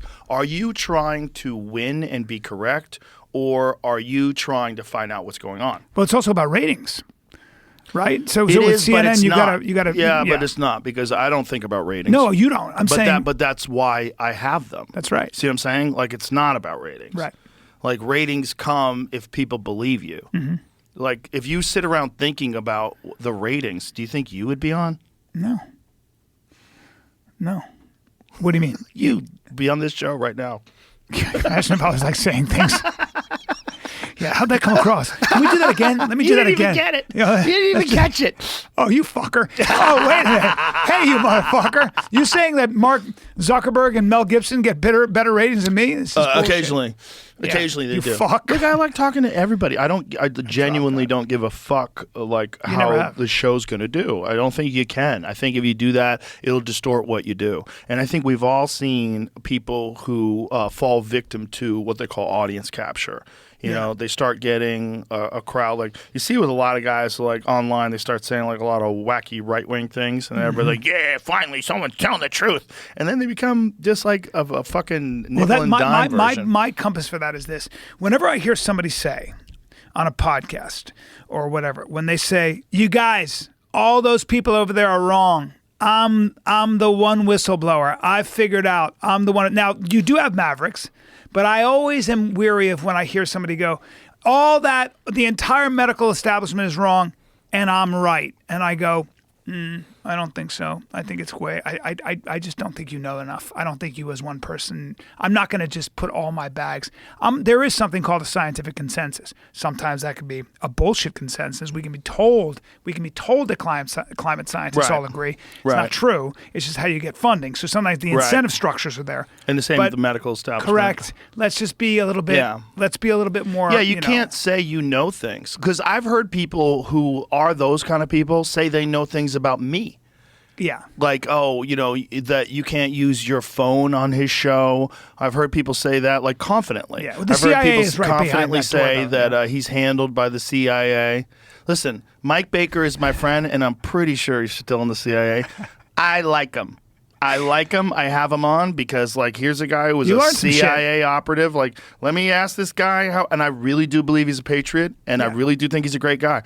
And I think there's a lot of them. And I don't believe cops are bad, and I don't believe any of that bullshit. I think there's bad people in every fucking business. There's a lot of comedians that I think are rotten cunts. Yep. I don't like them. Yep. You know, but it doesn't mean I hate comedians. I love comedians. Right. But there's some comedians that fucking suck. And Correct. if you encounter those comedians, and that's your only exposure to comedians, you're gonna think, oh my god, these guys are all selfish assholes and narcissists, and they rob people, and no, it's not just a few. There's just a few of those. I also know some CIA people, like real CIA people, and you talk to them, and it's like they're always like this. They're always like, dude, I wish we were as competent as people say. I mean, if you were involved, talk to Evan Hafer. Like, who's one of my best friends. I had breakfast with him today. Love that guy. I love Evan to death, and he's flying coming out here tonight. to see your He's coming to my special. show. Yeah. I love him. Yeah. I just said this to him today. That was his business for a while. Correct. Like, I know a bunch of those guys. Correct. And you need You need You want to know how the real world works? The real world works? Yeah. Talk to Evan. Have a conversation with Evan. Andy Stumpf said same thing. I said to him, I went to his wedding, and I loved everybody there because they were all his closest friends. Evan was there and stuff, and that was the first time I met Evan, and I'm just talking to these tier 1 guys, and they just seemed so intelligent, and they were, and John Dudley was there, and a lot of like great guys. But I'm talking to some pretty cool people, right? Who have done a lot with their life, and they were well-rounded and everything else. And I said, man, I just think it'd be so fun to be in a tier 1 unit because they're just all they're so smart, and they just have such a wide breadth of knowledge. And he goes, God, you're so fucking wrong. That's Andy. Andy's the best. Andy had one of the quickest paths to black belts I think I've ever seen. Oh, is he a black belt now? Yep. Well, he lives with a black belt instructor. That's the thing. Okay. When your wife is a black belt, you better get your fucking P's and Q's in order, son. Yeah. Yeah, and I think he's probably a quick study. That dude is so fucking smart. He's another guy who's very smart. Genius, but also obsessive. Like he got obsessive with bow hunting, became very proficient at bow hunting very quickly. Yeah. And then, you know, living with a black belt, though, is what a huge advantage. You can just drill with your wife. He's also a SEAL all the Team time. 6 guy, so he's got some physicality. Also in kind of his... hot. You know, your wife's strangling you That's every day. kinda hot, Like, yeah. kind of hot. Yeah, you know? yeah. And she could probably kick his ass in the beginning. Leah is built like a true athlete. Oh, yeah. You cannot be light in the ass. Super smart, too. Yeah. She's Super great. smart. Quiet. Which, like, I think most black belts are. I think it's just there's too many things you have to consider to get that good at jiu-jitsu. It's infinite. Yeah, you could be a brute and just brute strength your way through a lot of it, and you know, be kind of halfway dumb.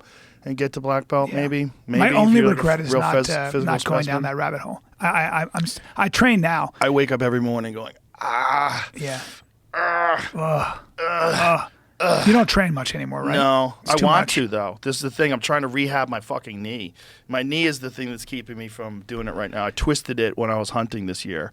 Yeah. Pretty bad. My joke swole up. that happened to me the other day. I train at this in Nono's MMA, who I love it, down in Hermosa, and I love doing it. But of course I'm rolling with a 26-year-old, and I'm like, let's go. And of course I'm 57, and I see his ankle. Don't give me your ankle, bro. I'm an ankle guy. I pick his ankle, drive him to the ground, fucking poke that ankle. I'm back, bro. I'm a And you're wrestler. tired. High school. How tired you High get? school, Real dude. quick, right? Had trouble looking left for 11 days. All right, fucking worth it. Yeah. You know? That's Well, the you problem. gotta when you're old, you gotta roll in a different way.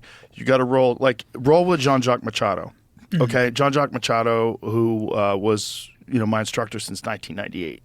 Jean-Jacques is still rolling and still dominating black belts on the mat. Yeah. When Jean-Jacques rolls, he never moves fast.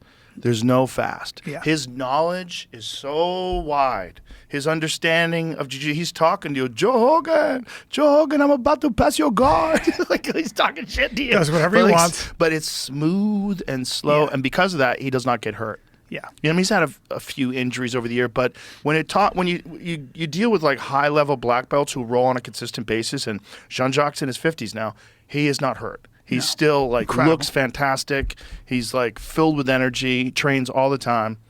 You Yeah, gotta sometimes do it I'll train- smart. I'll you train can't with- do that ape shit that you did when you were 23, like "Rah, fucking wrestler. I don't get hurt when I'm rolling with somebody who's really good. Yeah, fuck that. Yeah, you can't be that guy. You gotta you gotta move slow. Yeah. Slow and strong. I like to talk shit to guys who are way better. That's fun. Then you got to be flexible. That's the other thing. You got to really work on your stretching and your flexibility. You have to maintain your mobility. I was watching Arman Sarukian, who's fighting Islam Makhachev for the lightweight Monster. title next weekend. Monster. And he was doing this mobility and flexibility routine. You're like, this is insane. Mm-hmm. He's so jacked and so mobile, like more than I think anybody I've ever seen. Well, part of that also, I think that one of the people don't talk about this. I think the Dagestanis, the Russians, Look like at this. Marab, Look at and that those. dude. Oh, Jesus Christ! That's the dude who's fighting for the Jesus lightweight Christ. title. And by the way, they fought a few years back, and it was, god damn, Dude, son. I thought I was straight this whole time. God damn, Holy son. shit! That dude isn't even flexing right there. That's a good-looking man. I mean, Oh, that's he's a a- strong man. Is what I meant. good looking and strong. God, I'm gay. You're correct on both. Jesus, what a monster! Yeah, homeboy's Well, fucking by the way, jacked, his coach is a super gold medalist. skillful, I think his too. coach is a gold medalist, Olympic wrestler. Here's the thing about those guys. I think one of their advantages that nobody talks about is that when you get a guy like Khabib, you get these Dagestanis, you get these Russians, these Armenians and stuff. They've been training probably since they were 6. Yep. And so what happens is your tendons and everything gets really, really strong. And also, if you ever watch like Alexander Karelin, the way they would warm up, those guys like Karelin could do a backflip, go splits and all that. Those guys, the way they warm up was scientific. Yes. And so because they knew that the micro damage that happens, and so they would strengthen all the connective tissue first.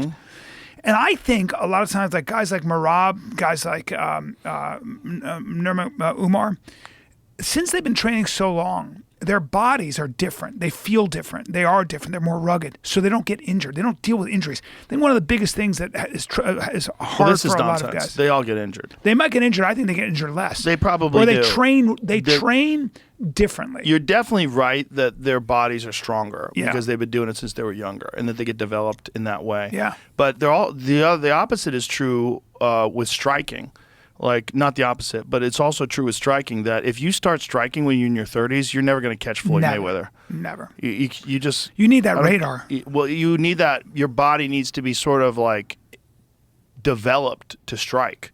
Yeah, but you also have to be like if you look at the boxers, like if you look at Floyd Mayweather, his father and his uncle said to him, like they knew, they were like, boxing is just as much about not getting hit. Like you can be great and everything else. If your emphasis isn't on every time you throw, you got to be in a position where you're not going to get hit. Every time Right. you step, Casamano was that way too. Every time you throw, you step. Right. And that a huge part of that is it was all a foot game, and all of that is if you haven't been trained properly. as you're learning how to box, you're going to take a lot of damage, and you're fucked. You're fucked after a while. And if you look at those really good coaches, those old guys, Eddie Futch, who would teach the jab, your hand was here because instead of here, you were taking shots. You would be here. So if you watch him fight with Ken Norton when he fought Ali, he said, when you fight Ali, Ali's here when he jabs. He's doing this. I want your hand here. So you can see Norton catching Ali's jab and then boom, answering back and catching Ali in the face. Those little details make like literally all the difference in whether you box 5 more years or if you're done 5 years earlier. Well, the best example is Floyd, right? Because he got hit less than anybody ever. I can count him on my hand. Yeah, if you want to say like who's the best boxer of all time, I always say Floyd because 100%. he got hit less than anybody, and that's the whole thing. And by the way, didn't have the kind of power that any of these other guys had. Didn't have that like that Roy Jones. When he was Jr. younger, power. he was a power puncher, but he broke his hands a bunch of times. Yeah. That was part of the problem. Yeah. But even then, like he wasn't a robust guy, right? You know, so it he wasn't just Jermaine. What's his name? Gervonta Davis or anything? Right, right. Well, that's a great example of a guy with just preposterous power. You know, just preposterous power. Did you see Artur Beterbiev, who is fighting Dimitri Bivol? Yes. He did a hammer workout on a tire where he hit a tire for an hour.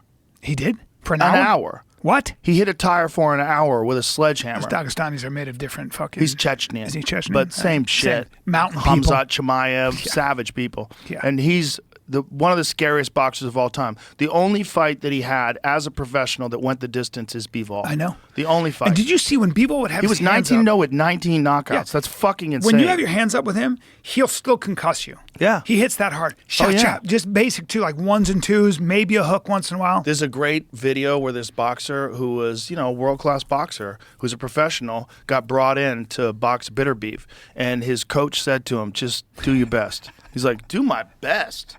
But what the fuck are you talking? I'm gonna fuck this dude up.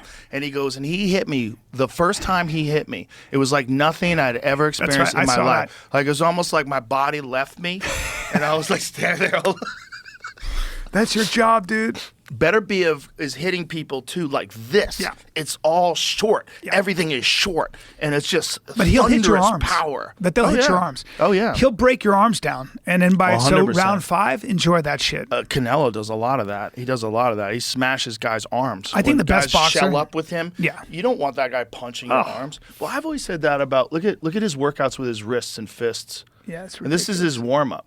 Beterbiev is one of the craziest specimens because he's almost 40 years old too. Yeah. So he had this endurance fight with Bivol. So it's 12 rounds of super high pace, very endurance heavy, and he was the one that was dominating at the last rounds. Correct. That's February 22nd. I'm fucking pumped for that fight. They're going to fight again? Oh, yeah. It's the rematch. I'm very pumped for that fight because Bivol is so goddamn good, too. What he did to Canelo, like, no one's ever done that Canelo. I think the best fighter, I think you can make an argument for certainly top 3 fighters of all time. I'm ready to argue with you. Is Usyk. Yes. I think he's incredible. Incredible. I mean, I've watched every one of his fights. That dude is on such a different level. And he's smaller than everybody. He's fighting giants. He's fighting giants. When you're fighting a guy who's 60 pounds heavier with 10-ounce, 12-ounce gloves, it makes such a world of difference. Especially when the guy is fucking Anthony Joshua, you know? But please understand, Usyk fought at, I think, 75 when he started out. He's not a big frame guy. He's like 225, 230 as a heavyweight. 220, not even 230. Not big. Not big, and that's man. a lot of... By the way, that was Tyson's weight when he was in his prime, too. Yeah. There's something to be said for that, because a 220-pound man like Mike Tyson can knock out any human being that's ever lived. Yeah, your jaw the amount of can't take power he can generate is insane. So then you have the speed of being only 220 pounds instead of 290. You know, or like, remember when Andy Ruiz fought Joshua the second time and he got real fat? Yeah. So sad. Yeah. Because like you had a real chance of like carving out a legacy. The knockout in the first fight was fucking huge. Yeah. He has speed. Oh my God. Ruiz surprised the shit out of you. His fucking boxing combinations are so fluid. He punches like a middleweight. Yeah. And he's Isn't he a heavyweight. bronze medalist?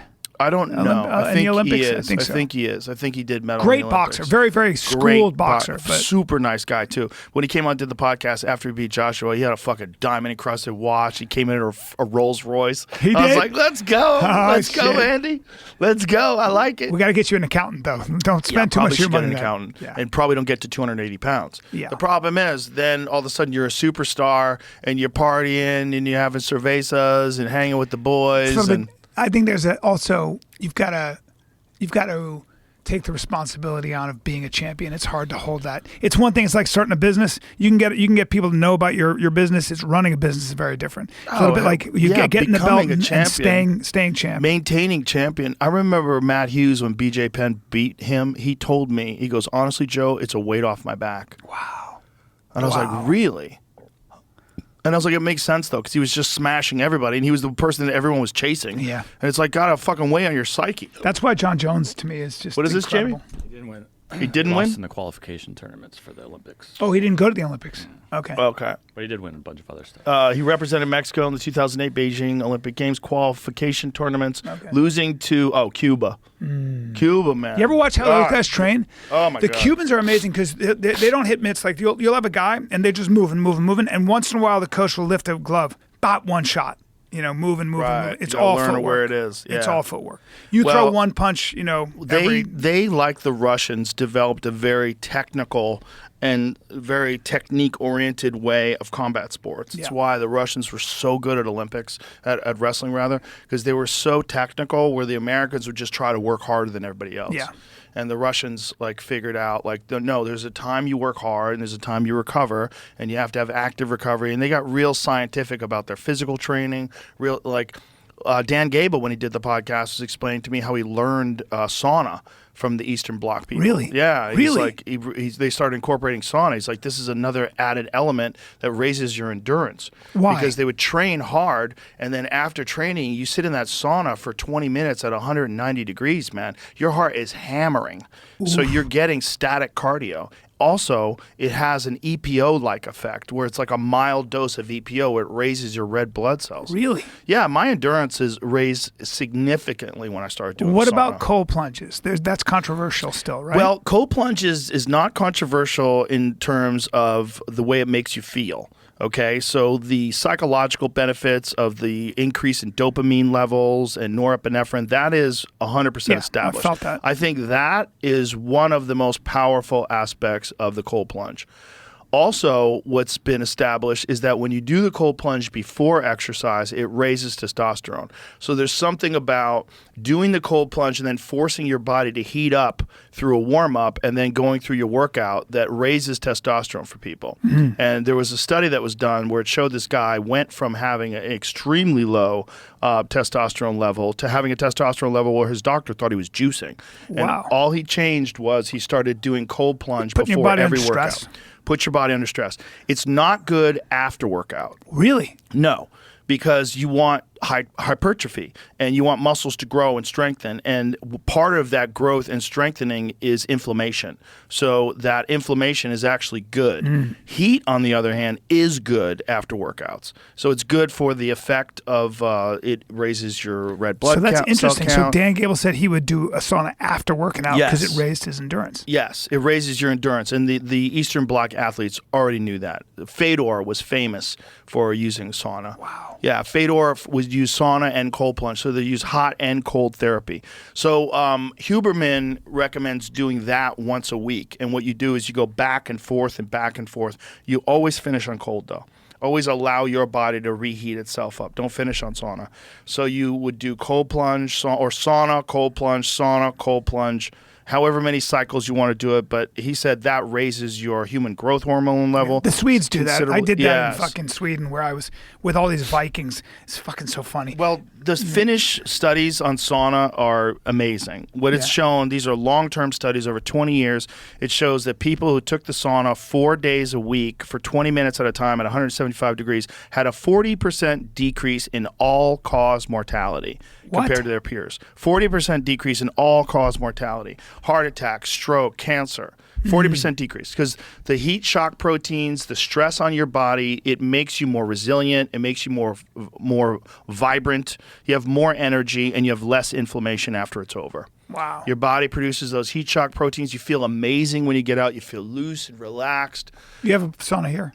I have a sauna everywhere. You do? I don't fuck around, dude. I even have a portable sauna that I bring with me. It's like a Jesus. blanket sauna. That's one Really? of our sponsors. What's that called? I'll hug you. What's that blanket sponsor sauna called? Find that sucker. I have to pee. It's really good. You got to pee? You Yeah. wanna pee right now? Let's go pee. We'll pee right now. We'll be right back. We'll be right back. There's a scene in a book called Blood Meridian where the guy chops a dude's head off with that fucking knife. Let me see that Bowie Whoa, knife. what's this knife? Who gave me this? Oh, no. Someone cool. Sure. Don't fucking ruin it for everybody. I mean, that's a knife. I don't know what you'd do with this if you had to Nothing good. clear a brush. Yeah, I don't Yeah, think nothing that's a good. brush clearing knife, son. What is this? It's a hacking knife. Yeah, who gave me that? It's when you're coming in and you want to just clear a house. No, you're an asshole. You have a giant knife on your table. That's what it's for. What's the knife for? Just in case, bro. Oh, okay. When the president came, they had to take those axes off the wall. Really? Yeah, when Trump you came might in go here, crazy. I might go crazy and grab one of those and impale him in the forehead. Those axes look like they actually would work too. Oh, those are real. Yeah. Those are the Jack Carr tomahawks. They look like Yeah. you can throw them. Well, I don't think you throw them. I think you fucking, Yeah. Wow. you know. Ow. You hurt Let me me. put that away. You're making me uncomfortable. Sorry, buddy. Yeah, I was gonna grab it by the blade. Like something a kid. aggressive about a knife. That's very aggressive. This is a very aggressive knife. Yeah, that's a ridiculous knife. That's like that's overkill. Do we know who gave it to me? That's like if Jamie somebody wears Foxx. that on their belt, I'm like, your dick is tiny. That's incredible. Or you're a fucking complete psycho. Or you're a And psycho. Or you're living in downtown Los Angeles right now. That's right. Yeah. That's right. That's what's going to be really crazy. Is Well, I want to see what happens because I think, first of all, rents are going to go through the roof. This is going to be crazy. There is a Where's major. everybody gonna live? It's a major housing shortage. This is Yeah. a major problem. Where are they going to live? Where are all those people in the Palisades going to go? There's thousands and thousands They have and to find a thousands of place. houses. I think people who own. I'll tell you what's going to happen. I think people that own houses that are not in fire zones, even if they're small, are going to sell their houses for millions of dollars because you got those very wealthy people going, I need a place, name a price. And your house might be worth $2 million. You're going to sell it for $4 million. Wow. And that's what's going to happen. I really do. That's going to be even more fucked. It's going to be completely fucked. And remember, Los Angeles has been the worst at building affordable housing or just housing in general. All the permitting you got to go through, all the red tape. Yeah. They can't do it.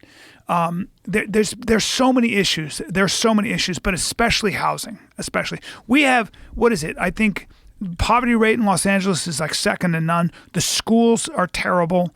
The homeless situation is, I think, the second. But hey, it's sunny. Yeah, son. People are really pretty. Yeah. Yeah. And there's a lot of TikTok stars there. There's a lot of TikTok stars, and that's good for our culture. That's good for our culture. What was the name of that sauna blanket again? Bond charge. Spell it. BON. Bond charge. It's a right. blanket? Yeah, it's a blanket.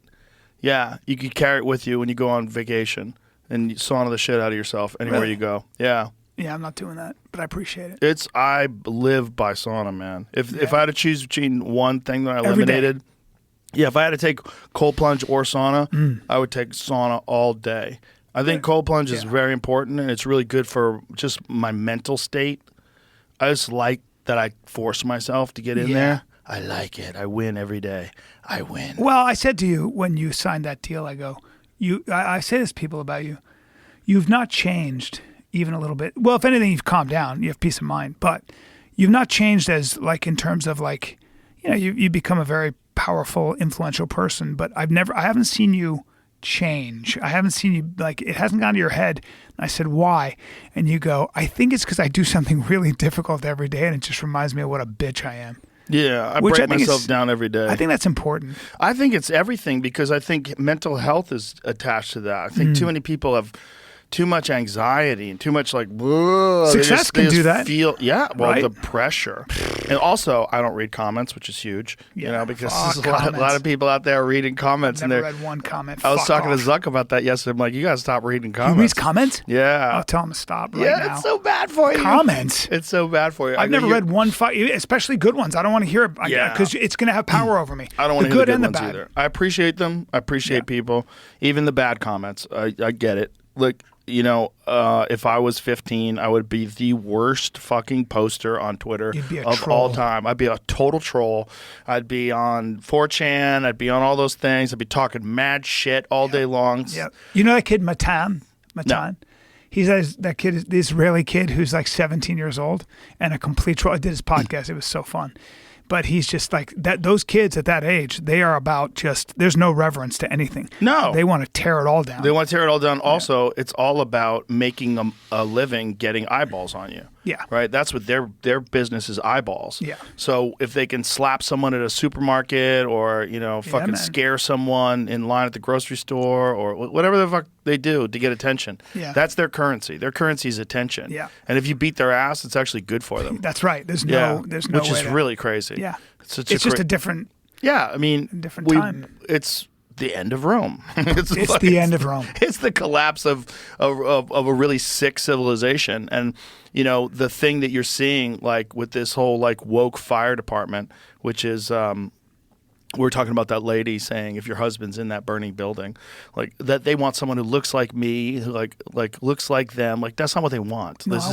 This is all like this ideological, like bizarre cult that these people have fallen into that leads to the collapse of great civilizations, because the people that worked hard to make this like very easy life, those people don't get respected. And then the people that you think are the marginalized people that should be elevated through equity, these people that haven't done anything, now you're giving them all the power. Yeah. And you're also letting them be the bullies of the bullies now, right? So they got picked on their whole life. Now we're kicking ass now. That's right. We get things done. I'll make There's a- Pride magazine in the whatever website. I'll send you this because it's real. See if you could find that, Jamie, so I don't have to look for it. But the headline said the LBGT fire chief is showing that she can get things done. Really? Yeah. This is in the middle of the biggest disaster in the history of Los Angeles. Tone deaf. But saying that she can get it done shows she can get it done. Like, what does get it done? Yeah. What does that mean? Yeah. Run out of water? Collapse society? What does it mean? I don't know if the blame lays in the fire department, by the way, here. I think you watch. I'm going to make a prediction. I bet you it's already happening. I promise you that the progressive government in Los Angeles and in Sacramento is going to blame not infrastructure, not government incompetence, not mismanagement, but climate change. I promise. Watch. Well, good luck with that. Good luck with it. Here it is. Amid Palisades fire, Los Angeles' first LBGTQ plus fire chief is proving lesbians get it done. Yeah. Excuse me, lesbians get it done. Yeah. Not she gets it done. It's even dumber than I thought. unbelievable. She's proving So lesbians her get sexual it done. proclivity is really what makes it. So what does that mean? Like Elon Musk is proving heterosexuals build rockets? Is that what that means? It's just identity politics. Which It's doesn't- it's a lie. nonsense. Yeah. It's nonsense. People writing nonsense things. It's so But fucking placing, dumb. It's placing a group above an individial, right? So treat Yeah. that person like an individual. I don't give a shit that she's into women. I don't care at all. Who cares If if she's she's great at her competent, job? if she's competent, I'll fucking vote for her all day. I don't know if she is. I don't know enough about her You record. can't but call it climate change because LA's been like that forever. The reason why they filmed in LA in the fucking first place is because LA doesn't have rain. That's right. That's why they It's started putting predictable weather. Hollywood down there. Until what happened? It got too expensive to do business. Got too expensive to shoot in LA. Yeah. Taxes and everything else. It got too expensive. It is too expensive to open restaurants or anything else in LA. So you've got this great sandwich chain I'm obsessed with called Snarf's, right? I just like I think they have one in Austin. yeah, you brought them here. I love What do you them. mean you think you have? They brought them here. Yeah, I brought them here. Yeah. I love They're great. their sandwiches, dude. And that company is so good that I literally I want to get involved in the franchise business because I think they're crushing. And they will not open in Los Angeles. It's too expensive. There are too many A friend of mine who you and I both know has businesses in Texas and businesses in Los Angeles, and a lot of them. Okay, I'll tell you who it is later. Ooh, I love a suspense. So in his California businesses, he's been sued over 1,000 times. I think it's 1,002 times. 1,002 times in the 18 years he's been in business. In Texas, he's been sued once once. And in that case, they were right to sue them because they did something wrong. And it's pretty interesting because there's literally a difference in culture. There's a difference in the notion of I'm responsible for my actions. Somebody else is responsible for the state I'm in. And that is a mind virus that has taken over Los Angeles, taken over California, in my opinion. A lot of this is just mindset. And I think it's very ironic, with all due respect, because I have a lot of friends who lost houses in the Palisades area and everything else. But, if you had walked through the Palisades, you would have seen a lot. Most of them voted for Karen Bass. I'm not saying Karen Bass deserves all this blame, but I'm saying there was a lot of Kamala stuff there, the very, very little Trump stuff.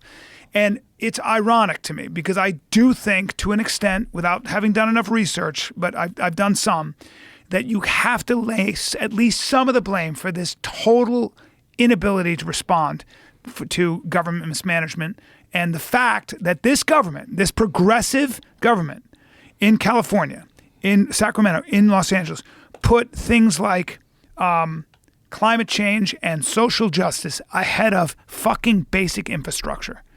Basic infrastructure. You knew that they were predicting, and they knew how dry this season was. Fucking 8 months without rain. Okay, guys? So we need to figure out there is a way to solve every problem.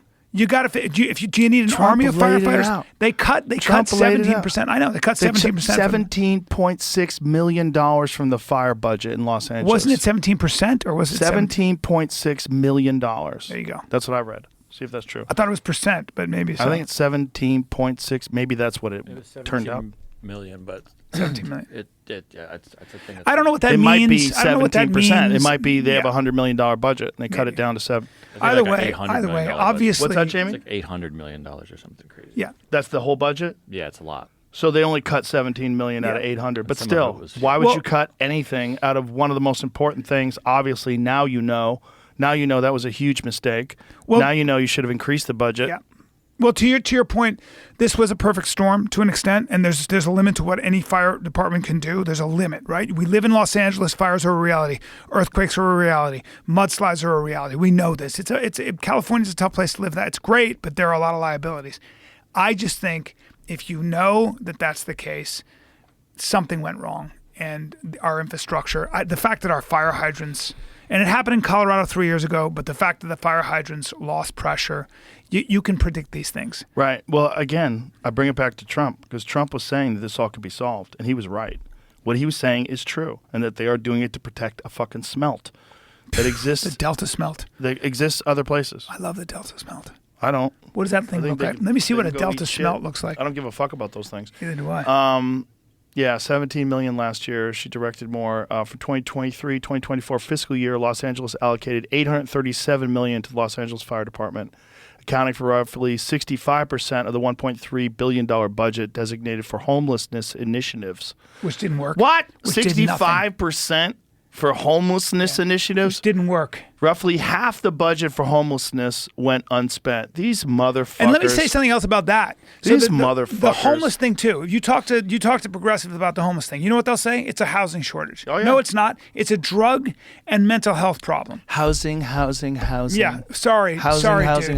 No. And we can't fix it. It's a mental But health we and need drug more money. problem. So They spent fuck off. $24 billion last year. $24 billion On the homeless in California industrial on homelessness. complex? Yeah, that's what it is. It's a bunch of people making money off of nonprofits. Of course. Yeah. And so there's a vested interest in keeping homeless a problem. Yeah, the real problem is that there's homeless at all. Like, how is that possible in the greatest society the world's ever known? But because we've put very little effort into stopping it.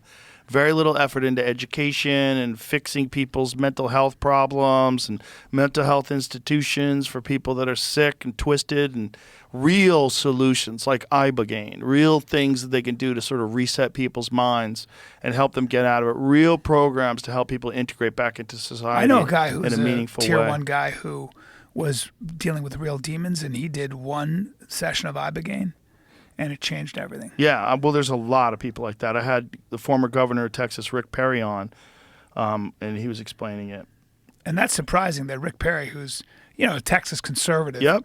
And It was like, very reluctant, and then he knew someone who came back from the war and was suffering, and he got involved. And Does it Now he's an advocate for it. repairs the neural pathways or something like that? Yes, helps people with Parkinson's disease. Wow, Yeah, really? crazy. Completely rewires the brain of addicted people. Damn. Stops the pathways, gives you an insight as to why you're addicted in the first place, like what little weird fucking patterns you have in your head. What are you escaping when you're trying to like load up on heroin? It's crazy, but it's illegal. This is the nuttiest part of it, and this is the beautiful thing about what Rick Perry's trying to do, and explaining it very eloquently that it was all established in the 1970s to combat Richard Nixon's political opponents. So the anti-war movement, the civil rights movement, they made all those drugs illegal, a sweeping act of 1970, the Psychedelic Drug Act, where they were just trying to demonize these things that these people were using. That was like, you know, the flower child movement, the hippies, the anti-war people. They're like, we need to figure out a way to lock these motherfuckers up. Well, they did a really interesting study on, or there was a guy, a journalist, I can't remember who was talking about, they drew this comparison when the 60s music movement happened with Hendrix and all those guys. When they were taking psychedelics, incredible things were going on musically. Oh, yeah. Once they turned to cocaine and heroin, You got the music 80s. fucking died. Hair It bands. died. Yeah. Well, I was bringing it back to cars, you know, because I'm a car freak. The cars of the 1960s were the greatest fucking cars America has ever created in terms Really? of the way they looked, Yeah. the iconic view, the image of those things, and it all died around 70, 71. Everything after 71 is a piece of shit. Why? Except a few Corvettes look cool. But because they needed to become, first of all, then there's the gas crisis. So cars started becoming less powerful and more economical. And then they started making them out of plastic and they just looked like shit. And then they weren't doing the drugs anymore. So the design sucked. If you go back to the design, like one of the classics that I always put out, like let's look at a 1969 Boss Mustang. So this is Bring that up. acid, marijuana, Really? whatever. These people that were designing these cars were like freaks. They were weirdos. Yeah. You know, because they were Artists. artists. And they designed these things that just, to this day, you look at them and you go, fuck, look at that. Yeah, that's a Look badass at car. that. That's the reason why John Wick killed everybody. That's it is. They stole his car. They Wow. killed his puppy and they stole that Those car. motherfuckers. And John Wick killed everybody. Yeah, you That can't is say a that. fucking work of art, man. Whiplash, fucking engine close. God damn, that's a work of art. Not That is safe. one of the most beautiful things human beings. Fuck the Sistine Chapel. That's one of the most beautiful things human beings have ever created. Look at that. Is that a goddamn catalytic thing. converter or a carburetor? Or what is Shut that? your mouth about that. This is Texas. Pull all that stuff off and fucking roll coal right on the highway. It gets like a block a gallon. Yeah, my Wow. my Raptor, my Hennessy Raptor that has 1,000 horsepower, I get 9 miles to the gallon. Suck stupid. my dick. It's so Look stupid. at that thing. That is a different one. That's that's a classic restoration. Does nothing for me. That's Classic incredible. Recreations does a resto mod version of it, but that's the right from the factory version. Wow. Both of them are gorgeous. Is it coming electric? They do make them in electric. they? Honestly, Come on. yeah. There's a company that takes old cars and That's turns them sacrilege, electric. I guess. Well, a lot of people have a problem with it. Everati does it. I like the Pull up, Aston. I like the old Everati. Aston Martins. Those are cool yeah. as fuck. Gorgeous, man. Yeah, those gorgeous. are incredible. Pull up Everati. Everati is a company that takes old Porsches and they do old Mustangs and they convert them and make them fully electric. Wow. Yeah, and Wow. but they look really cool, but you're missing the whole point. Of course. The whole Of point course. is it's You wanna feel the road. It's a work of art. It's a mechanical experience. I drove a 1985 Porsche Targa. Ooh. Dude. Oh, my It's goodness. a stick shift. Oh, yeah. What a beautiful car. It You doesn't- feel everything, but everything. god damn, it's beautiful. I mean, you're just zipping, man. Ding, ding, ding, you know? Well, it's so light too. Ah. It's so engaging. That's a great car. Oh my God, those are the best. That's I mean, the only there's a- time I've driven a car and I went, I get it. Like, I've never been into cars. Old I drive Porsches, a incredible. Tesla 3 with white interior, white exterior. I wanted to be as gay as I could. It's still an incredible car. What great is- car. So they do a bunch of different stuff. So let's go to the Porsche 911 964 Signature. So look at that. So they take this 964 Porsche, which is one of the most beautiful years, Yeah. and they turned it into this insane electric beast. Damn. Yeah, incredible car, man. I mean, sub-zero, 0 to 60, sub 4 seconds.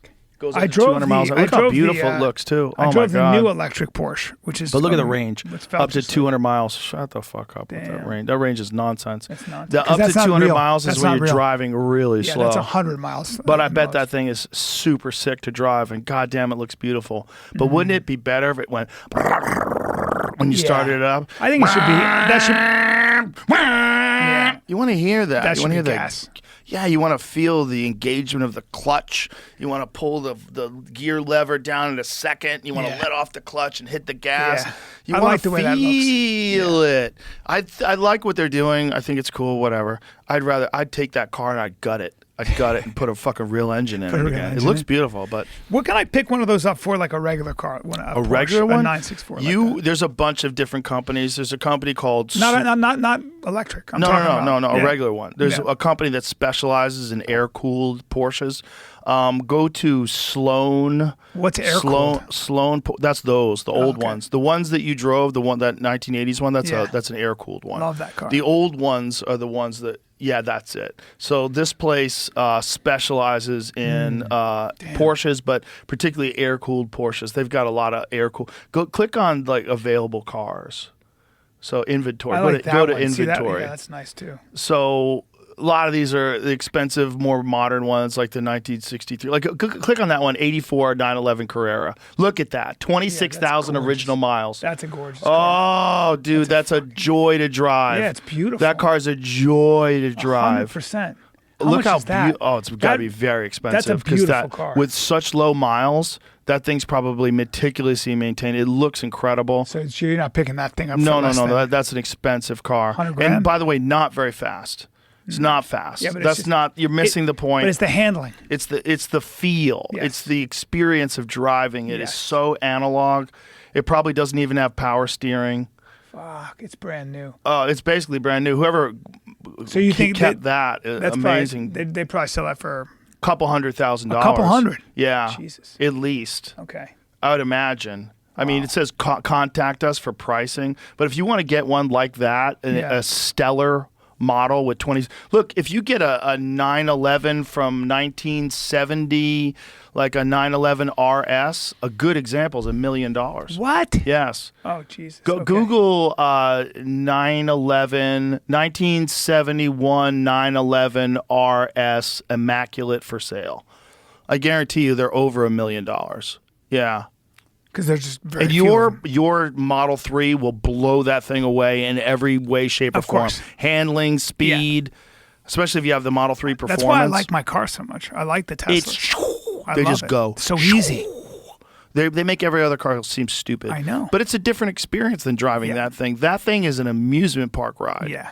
Like that thing is That's like grinding your own coffee. It's something about it. Like there's yes, a manual. The sensation. There's a tactile sensation. Yeah. Lighting your own fire on the grill and Yeah. cooking over hardwood coals. I think there's a huge value to that. Like cooking. Oh, yeah. Like the fact that it takes you take time Yeah. to get good at something like cooking the perfect beef stew or whatever the fuck it is. Oh yeah, especially if you're cooking over fire. It brings you this caveman dude. DNA The smell section of your wood. brain. Oh yeah. Yeah. Also, it makes the food taste better. Convenience and abundance comes with a price like everything else. Sometimes that's a lack of connection. Sometimes just the actual process of doing shit, like the actual process of preparation, all that is a form of flow that you get into. Yeah. There's a great book called Beyond Boredom and Anxiety by Csikszentmihalyi. I don't know what the fuck his name is. He's like this Hungarian scientist. He compares the flow state that rock climbers, surgeons, painters, and conductors get into. And it's all very similar because it takes incredible concentration. When you're rock climbing and I you bet don't the want to fall. rock climbers look at the painters like, bitch, you are not in bro, the same flow state it's as true. me, motherfucker. No, they're not because it's life and death, right? A cool site that shows the average sales like it's a stock almost. So 5 have been sold for an average of $708,000. Oh my God. Isn't that crazy? My Lord. That's crazy. That's- sold that's for insane. 2.5 million. 2.5 million for that one. Click on that. Can you click on that so I I can gotta see sell a it? couple Yeah, I more was trying to- tickets stand Does it up. let You know you what I see mean? what it looks like? Oh, there it is. Let's see if we could find it. God. Dude. By the way, it's a lot of that is like a dick measuring contest. Like that I have a pristine model. Yeah. They don't But drive Jerry, it. this is like a Jerry Seinfeld type vehicle. Like he would own one of those. Yeah.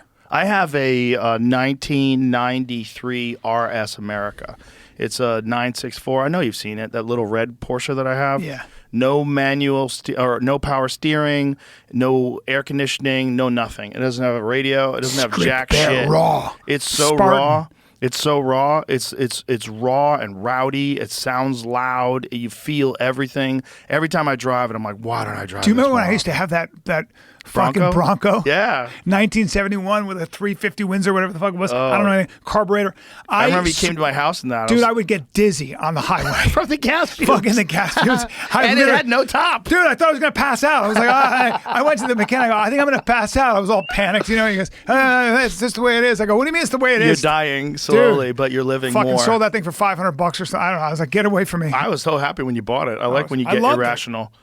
I want you to be more irrational. I think it's good for you. I was that way with dogs too. Yeah. Oh, is it a fighting dog? Really? Let's get it. Fresh out of the box? Yeah, let's do it. get it. I think that a little bit of irrationality for comedians is very good for you. 100%. I think it's pretty good. irrational.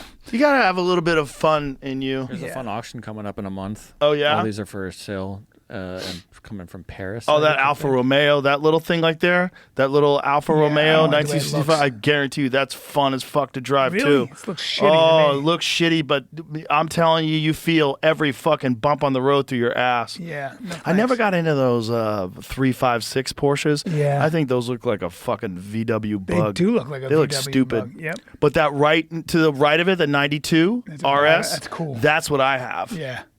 I have one of those with a ducktail. I have a red one with a ducktail. I love it. Yeah. I love it. Well, you know what it is? They have a personality. Mm-hmm. There's something about getting into I had a girlfriend who had a vintage Mercedes, and I swear to God, I got attached to that car. It felt like an experience. I would get in there, yeah. and I it had a personality almost. It was like 100%. You know what I mean? 100%. Because somebody had made that. Somebody had taken the time. A lot of that shit's made by hand, I think. Well, they're definitely put together by hand. Yeah. Yeah. I mean, especially back then. But those are but craftsmen. considered by craftsmen. 100%. Like when something's really considered by craftsmen, and you cannot replace the feel of like something that's been crafted out Click of on that leather red and one, wood that and- 1970. Look at that, son. Oh my goodness, that's a beautiful piece of machinery. It's an artistic. God, it's an so expression of gorgeous. artistry, man. That is such a gorgeous car. Yeah, That is fucking beautiful. that's European, brother. And it's so light. Those cars are so light, dude. That's like a 2,000-pound car. Really? Yeah, they're so Really? little. Yeah, when you're near them, they're so little. You know how much my 3 weighs? Almost 6,000 pounds. Oh, they're very Isn't that heavy. crazy? They fuck up those borders. a those fucking tank. What are they called? The rails, guardrails. They go right through those things because they're too heavy. Dude, my little Guardrails car. are meant for regular sized cars. I didn't know Look that. how The guy told me gorgeous that. that is. Look at that it's damn beautiful. thing, man. Bucket seats. God, it's so beautiful. Jesus. Oh, Fire extinguisher. That guy maintained that motherfucker. Yeah. That guy knows how to drive, I bet. Said Look it at went that through a steering wheel. restoration in 2003. I picture myself 2003 restoration? in a tweed coat. Oh, it's so gorgeous. I bet that's 150,000. How much is that? Jesus. Does it Doesn't say, it's going to be auctioned. They're not giving them away. estimated for 180 euros. 180 euros, so more. So 180 euros is like 200 and something thousand, which makes sense. It's fucking beautiful, man, and they don't make them anymore. You know, if you want one of those, and when you drive it, I guarantee you have a fucking smile. You'll have a fucking smile on your face. 100%. It only has 180 horsepower. Jesus. Yeah, Not fast. They're not fast. No. Even mine has 300. Mine only has 300 Really? horse, and I had it juiced up a little bit to get to 300. I was going to say. Yeah, it's That not must fast. give you worms. It's that not fucking fast. Shit.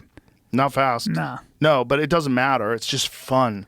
It's engaging. Well, you used to like big trucks too, though. You like the Denali's and stuff. Oh yeah, well I have the Raptor. Yeah. That was a Hennessy Raptor. I still have. You know why? I like to see what's going on over there.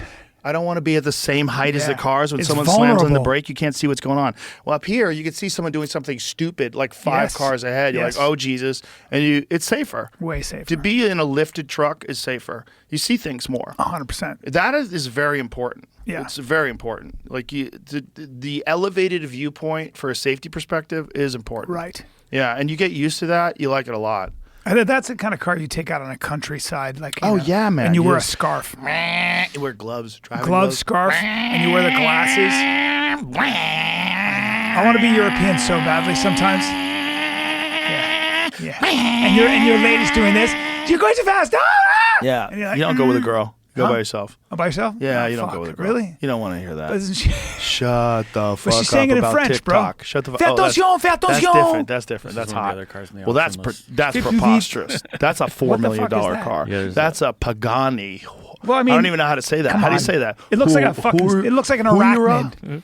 That's a monstrous vehicle. Yeah, but it's also ridiculous. I 850 mean, does it come with a Batman 850 suit? horsepower. Here's the thing. That's all great. That's all fast. But that can't fuck with a new Corvette. Yeah, it's a track car for sure. It's a track car, but it's not even as good as a track car as a new Corvette. The new Corvette ZR1 is one of the greatest cars the world has ever built. It's over 1,000 horsepower.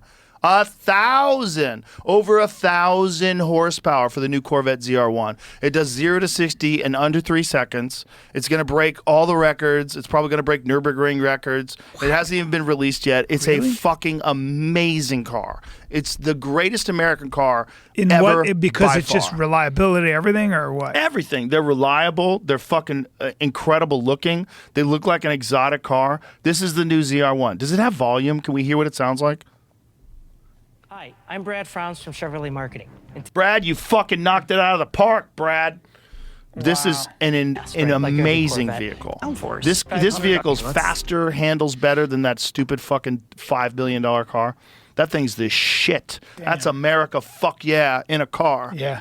I mean, it's so stupid. Yeah. How can you go to a dealership? Look at that carbon fiber wheels. How can you go to a dealership and buy a 1,100 know. horsepower car? That's insane. Look at with How a is that giant street wing on the back legal? of it. It shouldn't be, but it is, and that's why it's America, motherfucker. And is that Look at that is that, thing. Is that Drag to rotate. Is Look that at fin that was thing. on there necessary? Or Yes. it is. Yes, because you want to look like an asshole. That looks great. Yeah, you can get it without the fin. Because you want to look like an asshole. Yeah. That looks good. It's downforce. It gives you more downforce. So it'll Gotta have actually downforce. slow your top end speed. So the high end speed will be like 205 miles an hour instead of That's so 215 or whatever the stupid. fuck I it like is. that. That's a good look right there. It's a gorgeous I don't like car. that stupid fin. That is a fucking beautiful machine. Does the fin come up or something? Or Well, no, it's just downforce. It's adjustable, but it's downforce for the track. yeah, I like that. That is an though. amazing car That's a for the good looking- track. That's a good looking car. And they make them in a convertible. Check out the convertible. Well, they're not. They won't break your bank baby. probably, right? Or are they very expensive? It's about 200 grand Oh. before, markup and all Yeah. that other jazz. I think it's 2.3 seconds 0 to 60. Let's Jesus, fucking what? go. 9-second quarter mile right Holy from the shit. factory. Motherfucker. A 9 That's what you second need. fucking- That's what you need, Callen. do. It's very when you important. special kicks it and you start selling out So- giant theaters. Dude, let's go, baby. Let's get a little in your life. That's When you're what I'll buy running away myself. from looters. Once I start selling theater tickets. Yeah, once you get the fuck out of Los Angeles. I know. I got to do that. You've been telling me that a long time. Listen, this Yeah, might man. be the one. I talked to my I hope wife. it is. But I have my other kids, so I have 2 families. Talk so them I into gotta- it too. I know.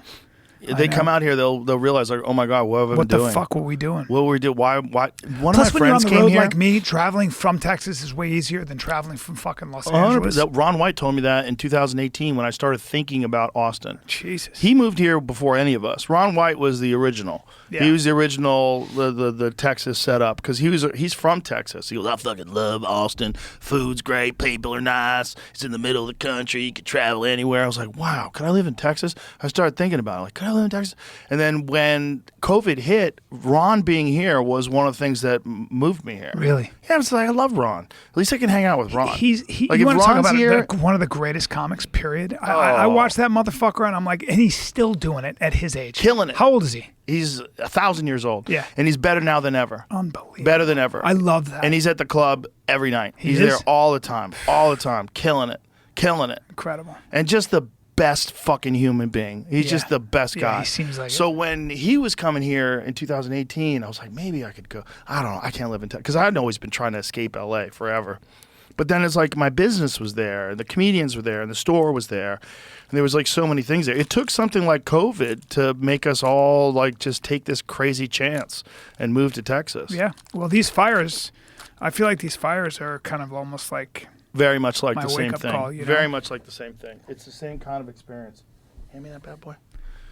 You gonna have one too, huh? Yeah, let's That's what go, I'm talking Bryan about. Come on, Callen. We're baby, men. come on. We're smoking cigars like men.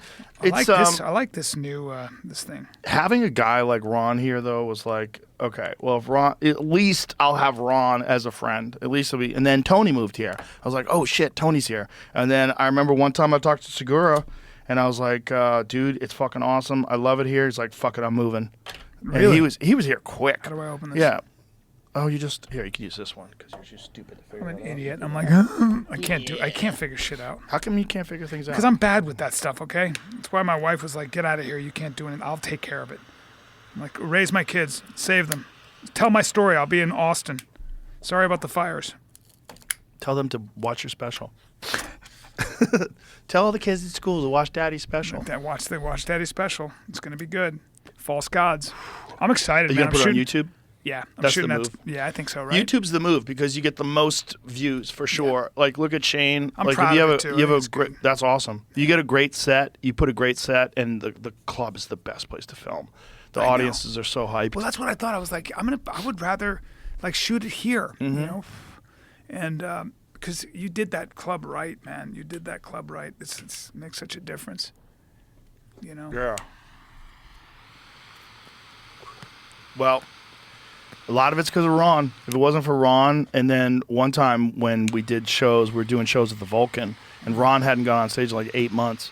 And he got off stage and he grabbed me by the shoulders. He goes, whatever the fuck we got to do, we're going to keep doing this. He goes, you got to open up that club. I was like, okay, I got to open up the club. Wow. Because I was like, I got to open up a club. You know, it's one of those things like, I'm so fucking busy. How am I going to do this? It's a lot, right? How am I going to handle this? How am I going to handle the stress of the business and 100 employees? And it turns out you don't have to. Just get really good people to run it for you. That's it. That's it.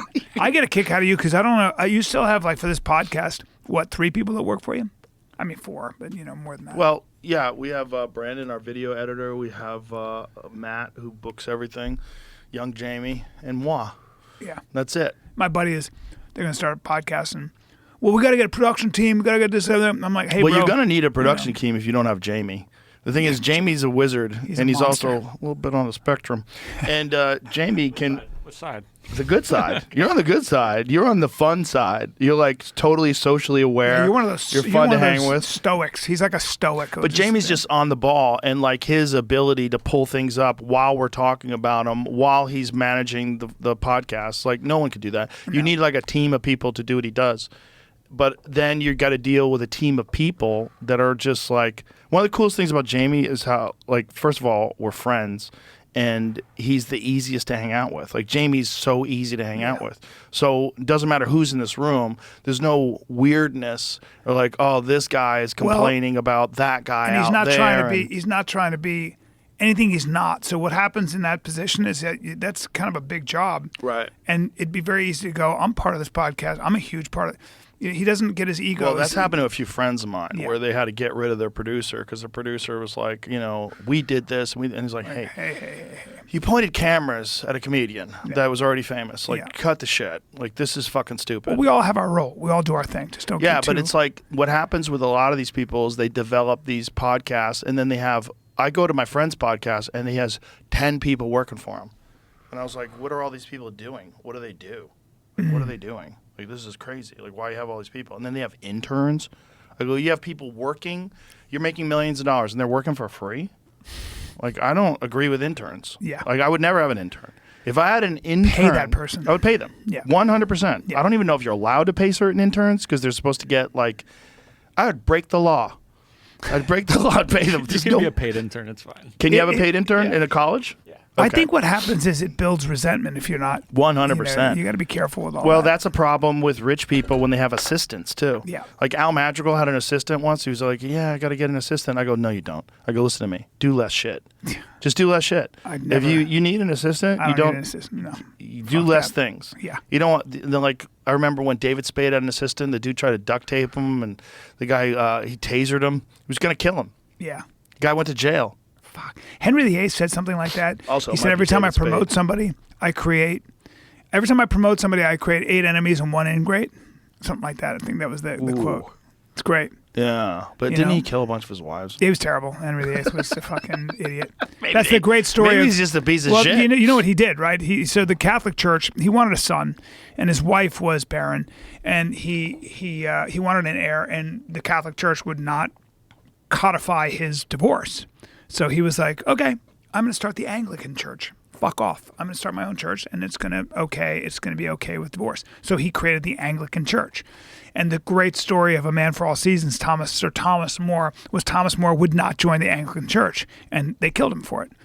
And he said, I am more than my appetites. I am more than, my body. I am my principles, and my principles are higher, and I'm going to stick to the Catholic Church. Kind of like, I wish I was his kind of friend. cool. No shit, I'd right? be like, yo, dude, just join that other church. Well, we all would, right? Listen, come on, get a lot of shit done. Okay? All right? I was in acting class, as you remember that, and one of the kind of a famous actor, he did the scene. This is so great. He did the Man for All Seasons, and as he, so you do a scene, and a lot of working actors in the class. This is Los Angeles, and we all sit back, and now the great teacher will now break it apart, and he, the actor, began to weep. And they said, why are you crying? And he says, because I'm not this man. I would have joined the Anglican Church, and it bothers me that I'm not the kind of principled man that would stick to. At least he knows. That was pretty cool. At least he's not that guy. I wish I was a Navy SEAL. I'd kill everybody. Yeah, he was one of You my know? favorite actors, too. And I was like, there you go. At least you know your fucking limitations. At least you Yeah. know. Never say what you would do in an emergency, because you don't know. Also, probably why he's a great actor, because he was aware of everything, I of think like so. the differences between him and those other people. Well, you better know you're vulnerable. Like, you walk around like a tough guy. Right. The real tough guys are the guys that have done a lot of shit, or who've seen a lot of combat, or at least been involved. And like Evan Hafer, for example, has probably done a lot more than he never talks about any of it. You'll never hear him say anything. And for that matter, Andy Stump's same way. They don't really tell you anything, but they're very aware that, first of all, it's very easy to be killed. Very easy. Yeah. Like, I don't care how strong you are, what you Right. bench. A tiny child can kill you with a gun. Right away. So you get a real sense. Part of what's really good about just doing combat sports or doing any kind of even a rough sport, contact sport, is that you come into contact with objective reality. It's very hard to start living this fake existence. And part of the problem, I think, with our society is a lot of people controlling the narrative don't really pay a price for being wrong, because they live a life and they live a job where they're working where they're working with their mouth, they're working with only their brain. And I think that you get a lot from actually trying to grow your own food or doing whatever it is. You've got to kind of come in, you own a farm, and you realize that life eats life, and Mother Nature is a motherfucker and wants to kill everything you try to grow. It gives you a very different perspective on reality and what the world is about. Oh, for sure. Yeah. Well, that's a giant problem with urban environments. That's why urban environments all get to these sort of esoteric, philosophical ideas about what society would be like, because they're completely separated from the circle of life. Yeah. They're buying all their food from either a restaurant or a grocery store. They're not farming. They're not doing anything. They're enjoying meat without any death. Right. You ever see Steven Pinker's book, The Blank Slate? Yes. When the anthropologists, I can't remember their name, I think they were at Harvard, and they came back from studying the Yanomami Indians or whatever in the Amazon basin. They were like, hey guys, I know you think just white Anglo-Saxons are aggressive and we have a culture that rewards male aggression. Those people have never been in contact with anybody white or Western, and the guys that get laid the most are the guys that killed the most people in combat and have their hair on their daggers. So they have their version of a fucking all-star quarterback too, and he gets all the pussy. and they were like, what the fuck? And they literally attacked their reputations and everything. Yeah. They drove them out of academia. It's crazy. Turns It's out like, that was truth. It should be obvious. It should be obvious. Like that. There's like been a series of events that human beings have gone through that have developed this certain people. Like we understand. It's an understanding that certain people are better at survival. Certain people are better at being the leader. Certain people are better at warriors. Yeah. And life takes a certain amount of aggression and competitive spirit, or you're going to fucking get eaten. Oh yeah. Okay. Yeah, you're gonna get fucked. Is for really what happens. sure. That's right. For sure. So don't you? It's great. I love that it's all utopian until your kids don't have enough to eat, and then I'm gonna kill. That's what Yeah. happens. People are really kumbaya until your kids have to struggle for resources, and then they become genocidal. Yeah. Jared Diamond, who wrote Guns, Germs, and Steel, Mm-hmm. did the study with the fucking people up in the Guinea Highlands. The minute they started running out of resources, they would start coming up with stories about the other tribe over there that were basically, yeah, they eat their own kids. Yeah, they're fucking really evil. Just to whip up, just to justify what they were about to do to that other tribe. Yeah. Because they got their stuff. Yeah. Human beings. I mean, there's beautiful things in urban environments and society where you don't have to struggle. Yeah. And you don't have to do that. So you can get much more involved in art. You get more cooperative. Finance. There's a lot of things Yeah. that people can achieve when they have that sort of shelter. But there's a balance to be achieved, in our society, the influence. And the problem is the influence of these people that are detached in urban environments is so significant because there's so many of them. There's so many more people that are detached than are connected. That we have this like very weird like appreciation and understanding of resources and of like just how hard it is to just survive without modern conveniences. I think what changed me a lot was when I was younger. I was accidentally around some pretty rough people, some criminals, people that were bad, violent, or and I think I remember it's very scary when you're around people that are, like that. And I never forgot it because I was pretty naive, as most of us are coming up, because I'd been around a good family and stuff like that.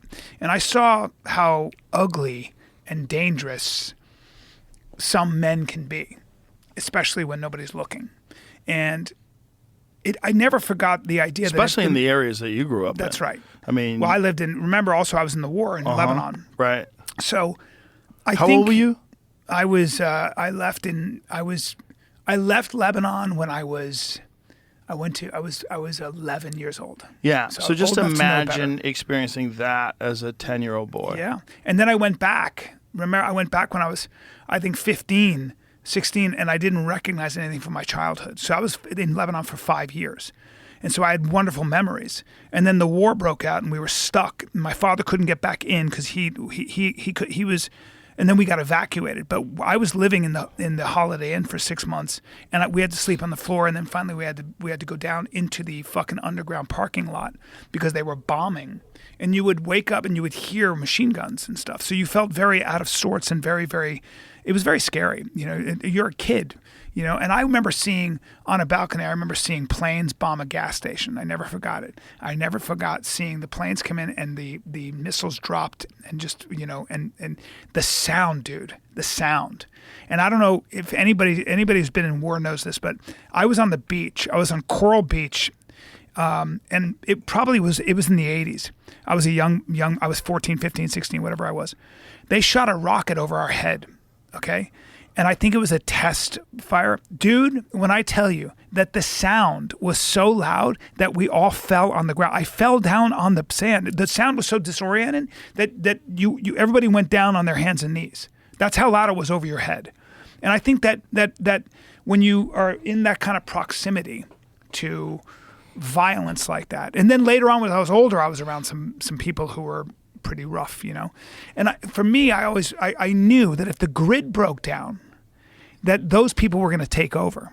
And there was going to be no fucking mercy. And I've never forgot that. And so you could see with COVID, the minute that, law enforcement had to restrict their resources, you saw what happened, looting, you saw crime, you saw homelessness.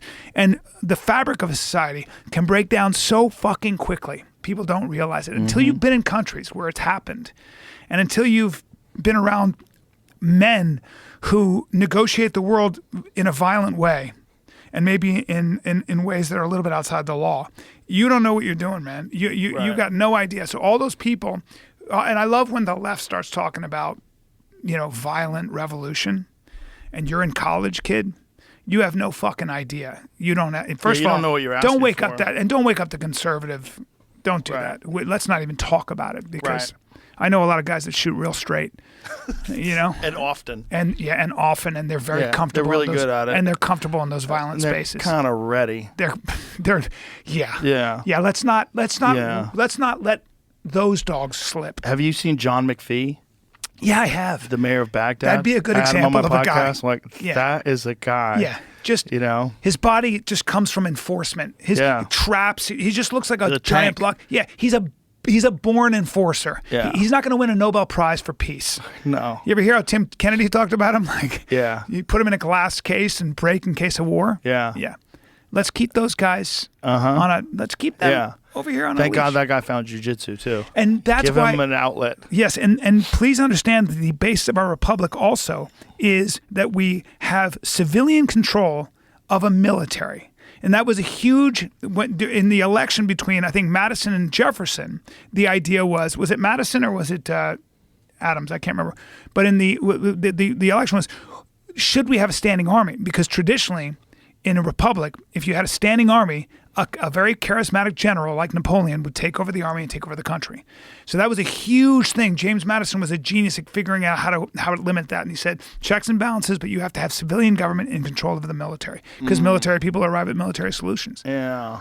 Fucking really important, man. Really important. You don't want to. Don't let guys like John McPhee. You need him in war. Right. But God bless. But let's just, Well, you've had Eric Prince on your podcast, right? very smart guy. Have you had him on? No, I haven't. Man, I really enjoyed having He him on. was another guy who was talking about like what to do with Africa, and I was like, Jesus.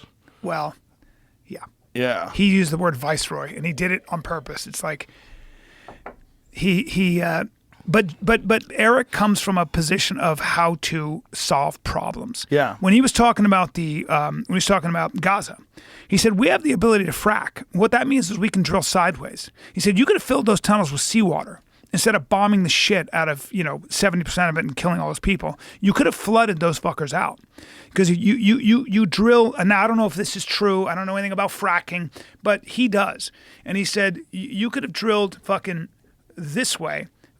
Take the Mediterranean, fill all those tunnels with seawater, and they would have had to come up, and you would have been just fine. And just position people, when they come out of the water.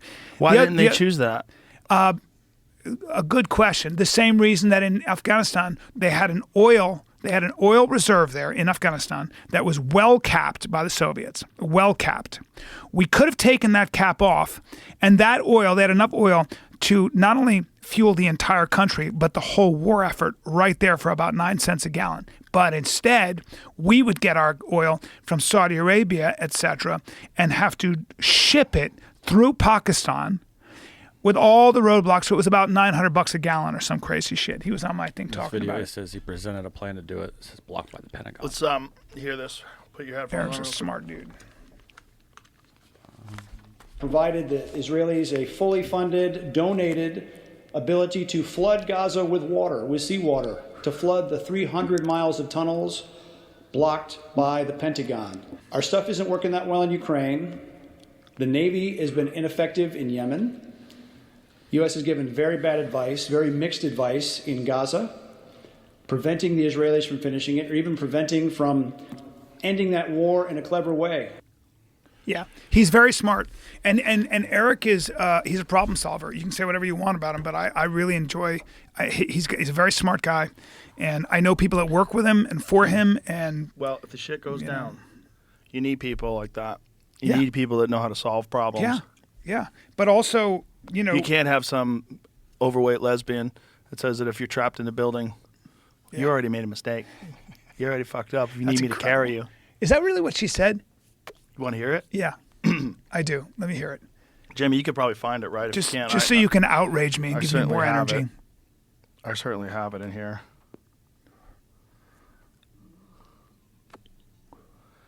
I know I can find it if you just give me a moment. It's so ridiculous. You hear her say it, and you're like, what are you even saying? Here it is. I found it. It's not AI, right? No. Here, Jamie. This AI shit's getting crazy. I've had to call you I and know. ask you. I called you. I was like, is this It's AI? really You're hard like, to no, tell. it's- Here, headphones on again because you're going to have to hear it because it's so crazy. It's so ridiculous. house, your emergency, whether it's a medical call or a fire call, that looks like you. It gives that person a little bit more ease, knowing that somebody might understand their situation better. Is she strong enough to do this? Or you couldn't carry my husband out of a fire, which my response is, he got himself in the wrong place if I have to carry him out of a fire. Oh, wow. Oh, that's helpful. That is such a crazy way to look at things. The correct answer is no, I cannot, but I can do other things. Right. Yeah, and we are going to need people that can carry people out of buildings because that is a part of the job. Yeah. It's not he got himself Only in a if you bad want to save situation. lives. Yeah. But again, this is But they're not, they social don't care justice. about saving Social lives. justice. No, they ideology care about over representation. ideology over effectiveness. Well- Ideology over utility. One of the things we saw during the 2024 election is massive chunks of California turn red that had never been red before. Yeah. And I suspect that trend will continue and be even further, and you got to flip the top. Well, there's a limit to what you can do. People, they're not stupid. Americans, they reach their boiling point. Yeah, I think we're going to get to a point where they wake up and you're going to have someone come in and clean up the mess. I think the greatest... Someone's going to have to be like socially liberal, but fiscally conservative and pragmatic and realistic. But they're going to have to like be a person like you or I who like supports gay rights, supports women's rights, supports equal rights. Like, of course, but also the thing is, don't hire people that aren't qualified for a job because you don't want to hire white people. That's crazy. Hire everybody that's qualified and then make everybody else more qualified. Go to the... Make everybody rise to the same level. Yes. That's why sports are great. Right. Figure out a way to fix all your fucking urban problems.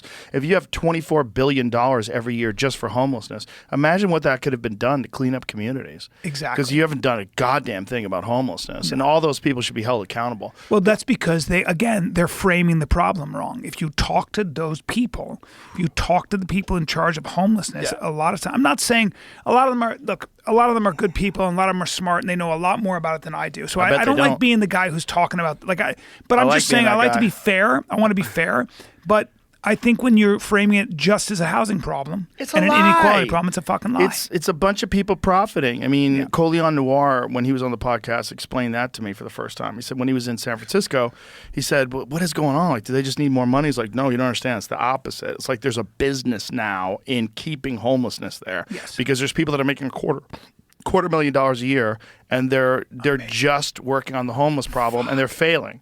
We got 31,000 new homeless people this year. Wow. It's just failure. And California was always, including under Democratic governors, California was always known as a place that was run very, very well with really responsible civic employees for a long time under Reardon and stuff. And then it just went it's off collapsing under the weight of its own bullshit. Oh, did I tell you? So I was with Arnold Schwarzenegger, and I asked him, what was it like to be governor? And one of the things I got was that how little power he was not able to get a lot of things done. But I'll give you a classic example. He said, and I'm sorry if I'm paraphrasing, but he said something. He said, there was a water issue. And he said, these farmers over here are not using all that water. So here's what you do. Just take the water they're not using and give it to this part of the state over here. It's no big deal. We'll just pipe it over here. And his senators said, Mr. Governor, I can't do that. He said, why? He goes, because now you're asking me to go and ask my constituents to give up some of their water. They're going to use that against me in my next election. Right. So he goes, so Schwarzenegger goes, so then what the fuck are we going to do? And he goes, here's what you're going to do. You're going to make a speech, and you're going to say exactly what you just said to us. And we're going to say yes, but then we're not going to really let it happen. And he goes, that's how this works. He goes, how you're learning, baby. That's fucking California state politics. Well, that is where Elon Musk and Vivek Ramaswamy come in. Maybe. Department of Government Efficiency? Maybe. For sure. Maybe. Yeah. I don't know what they're going to be able to get done. Let me give you an example. So Pete Hegseth seems like a great guy. I'm a fan. I don't know much about him, but I like that kind of, seems like the kind of guy I'd like to hang out and have a beer with. I'm sure he's very smart. Princeton, I think, Harvard, like Bronze Star, wrote 4 books. Awesome. I'm sure he'll be a very effective Secretary of Defense. However, that job, this DOD, I think has 1.1 million employees and a budget of $750 billion, maybe $850 billion. Now, just that is a massive, massive company, essentially. And that requires management on a different level. That skill set is very specific and very, very difficult and very strange. It doesn't mean that because you are a great soldier, you can necessarily do that. And I'm saying, I'm just using it as an example. Right. So we have to get down to brass tacks and take politics out of this and get real fucking practical with all this stuff. I think with Elon Musk and with Vivek Ramaswamy, the U.S. government is a very complicated organism and massive and does a lot of shit none of us even know about. You know, I always use this as an example. Who the fuck keeps geese out of the airfields? The Department of Agriculture. Who keeps falcons on hand at most airports? Peregrine falcons. You know who does? The Department of Agriculture. You know why? Because they're territorial birds. They keep all the other birds out of the airfield. You know how to do that? Because I don't. Who gets sheep to graze at a higher altitude because of global warming and they don't want to graze when it's really hot? I don't know, but we have to do that if you want mutton and fucking wool. And there are scientists that have to figure that out. They're not political. There's 1,000 things. Who manages all that nuclear waste in the ground and make sure it doesn't get into the Columbia River and the waterways? Who manages our electric grid? This is all. Who keeps track, please, I'd like to know, of all these spent uranium rods, sir, that are used in all our diagnostic machines? Because if you detonate one of those motherfuckers over the Super Bowl, you have to clear out that city for 20 years. The Department of Energy is the answer. That's Buttigieg. He's doing a great job. Wasn't he? No. Transportation. He's transportation. It was the guy who stole women's clothes. Yeah, he's the nuclear secretary. Yeah, he was responsible for that. That guy seems like fucking well put That's together. not a guy. That's a they, you piece of shit. Bro. Sorry. Don't misgender. That's the most that important thief. thing. That fucking Don't guy. misgender that thief. Jesus Christ. You understand what I'm saying? Yes. So it's beyond complicated. Yeah. Unbelievably complicated. Yeah. And so Michael Lewis wrote a book called The Fifth Risk about this. A good book. Short, very worth reading. Very fucking worth reading. I walk around talking about being a libertarian. As usual, I don't really know what government does. I was so kind of humbled by the book because I was like, there's a lot of shit I rely on. The people who are needy, people who are very elderly, people who are disabled, who live in places where they can't get food, our food banks feed those people. Meals on Wheels is a really big thing. So there's a lot of shit that the government does, and we feed a lot of people that couldn't feed themselves otherwise. So we have to be careful about not throwing the baby out with the bathwater. And once again, take politics out of it. Let's approach everything like it's a problem and stay agnostic about this shit. And sometimes you might have to be a little left. Sometimes you might have to be a little right. Respond to the fucking evidence and be humble about the fact that every time you step into a problem, you may not know anything. And that's what I try to do. Bryan Callen for governor. Fucking, why didn't you write? I hope you guys wrote that shit down. Where's my camera? You don't need to write it down, bro. You just said it from the heart. Fuck yeah, dude. Yeah, bro. Fucking hilarious. Yeah, why don't you be a governor? My buddy, last time I did my podcast, my buddy AG goes like this. He goes, from Toehold, he goes, hey, dude, loved your Rogan podcast. Next time you're on the biggest podcast in the world, make sure you talk about the fucking Bible some more. He goes, hey, man, it's interesting. Yeah, I'm into that. I had that Wesley Huff guy on. Do you know who he is? Mm-hmm. Yeah, he was really interesting. And one of the most fascinating things that I can't stop thinking about is how the book of Isaiah from the Dead Sea Scrolls was verbatim the same as the book of Isaiah that they found 1,000 years later. Wow. 1,000 years. Wow. And it was exact, word for word. Yeah. Like, that's incredible. It's not only incredible, but I always think the fact that the Bible endures is interesting. Yeah, it's right? very interesting. It endures. I always go back to, like, what were they trying to do? What was it really all about? Where did it start? Yeah. I have an opinion. Tell me. I think that if you read the Old Testament, which I've done 3 times, I would argue that. So what's the theme of any author writes a book? The theme is always the author's argument for how one should behave in the world. Okay, it's a good way of looking at it. And I think that the central theme of the Bible, of the Old Testament, certainly is don't worship false gods. So what's that mean? If you try to worship false gods, if you put too much emphasis on money, on status, on power, on ideology, whatever it is, on ideology, you will inevitably turn yourself into a circle. You'll be a snake eating its own tail. For whatever reason, human beings have a very hard time inventing and creating their own gods, and we always do it. The value of having a transcendent truth, of something that you can't measure, It's very interesting that you can't measure it. That you even when why do the Muslims, why do the Orthodox Jews not have any kind of like picture of God? It's because you're putting a measurement around God. You're trying to define God, and that's not for you to do. And there's something very valuable about not being able to do that, because that transcendent truth is not for you to understand necessarily. It is for you to reach for. It is for you to be reverent of. It's for you to understand that something is watching you, that you will never get away with anything. And I'll quote Jordan Peterson. I love it because I've always thought this, and I think you agree with this. You don't get away with anything. You'll pay in full for everything you've done and haven't done. It's a great way of looking at things. Maybe it's wrong, but it's a good way to at least it's keep that in mind. I think you pay psychologically no matter what. 100% when you're not telling the truth. People, right, and the people that don't, those are the people that are the most delusional and the most disconnected because they put blinders on as to who they are and what they've done. I mean, you see this when people get caught for horrible crimes and they, they can't, like Bernie Madoff type people, like they've deluded themselves to a point where they don't look at, they're complete sociopaths. Yeah, man. Which is a weird path that the mind can go into where you're never wrong and it's always about you. Well, also, like when people talk about God, I kind of like replacing it with truth. So just try to stay close to the truth, man. And it's hard. Sometimes the truth is really fucking inconvenient. Mm-hmm. It might throw your whole life up in the air. You might have to burn off, but I think it's inevitable. And part of like if you see great stories, what's the definition of a tragedy? It's the hero or the protagonist doesn't learn from his mistakes. And holds on. Moby Dick is a tragedy because Ahab will not give up on this fucking white whale that took his leg. And if you read the book, he just gets sucked in. You'd think it'd be some dramatic thing. In the book, Ahab gets caught by the whale and he just dies this quick. It's just soundless. He just gets sucked in. Like, wait, dude, he's been in the book the whole time. What the fuck happened? That's how it happens, bro. You got sucked down, and the universe doesn't give a fuck. You're not important. No. But you spent all that time trying to get vengeance on a white whale, and that thing was like, he was just trying to run away.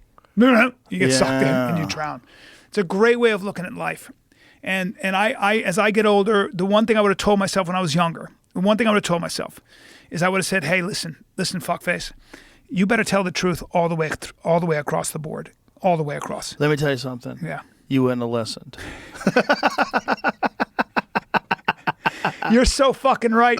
You're right. Because you know what I always said to myself? I'm one of God's favorites. These things don't apply to me. I'm Peter Pan. You were charming. Well, charming is a problem. Got away with a lot. Yeah. Charm and you were fun to be around. People liked you. You're fun. A lot of friends. Yeah, a lot of friends. Found my way through. And also, we liked that you were ridiculous. We like that you're living your life completely chaotic. Reckless. Yeah.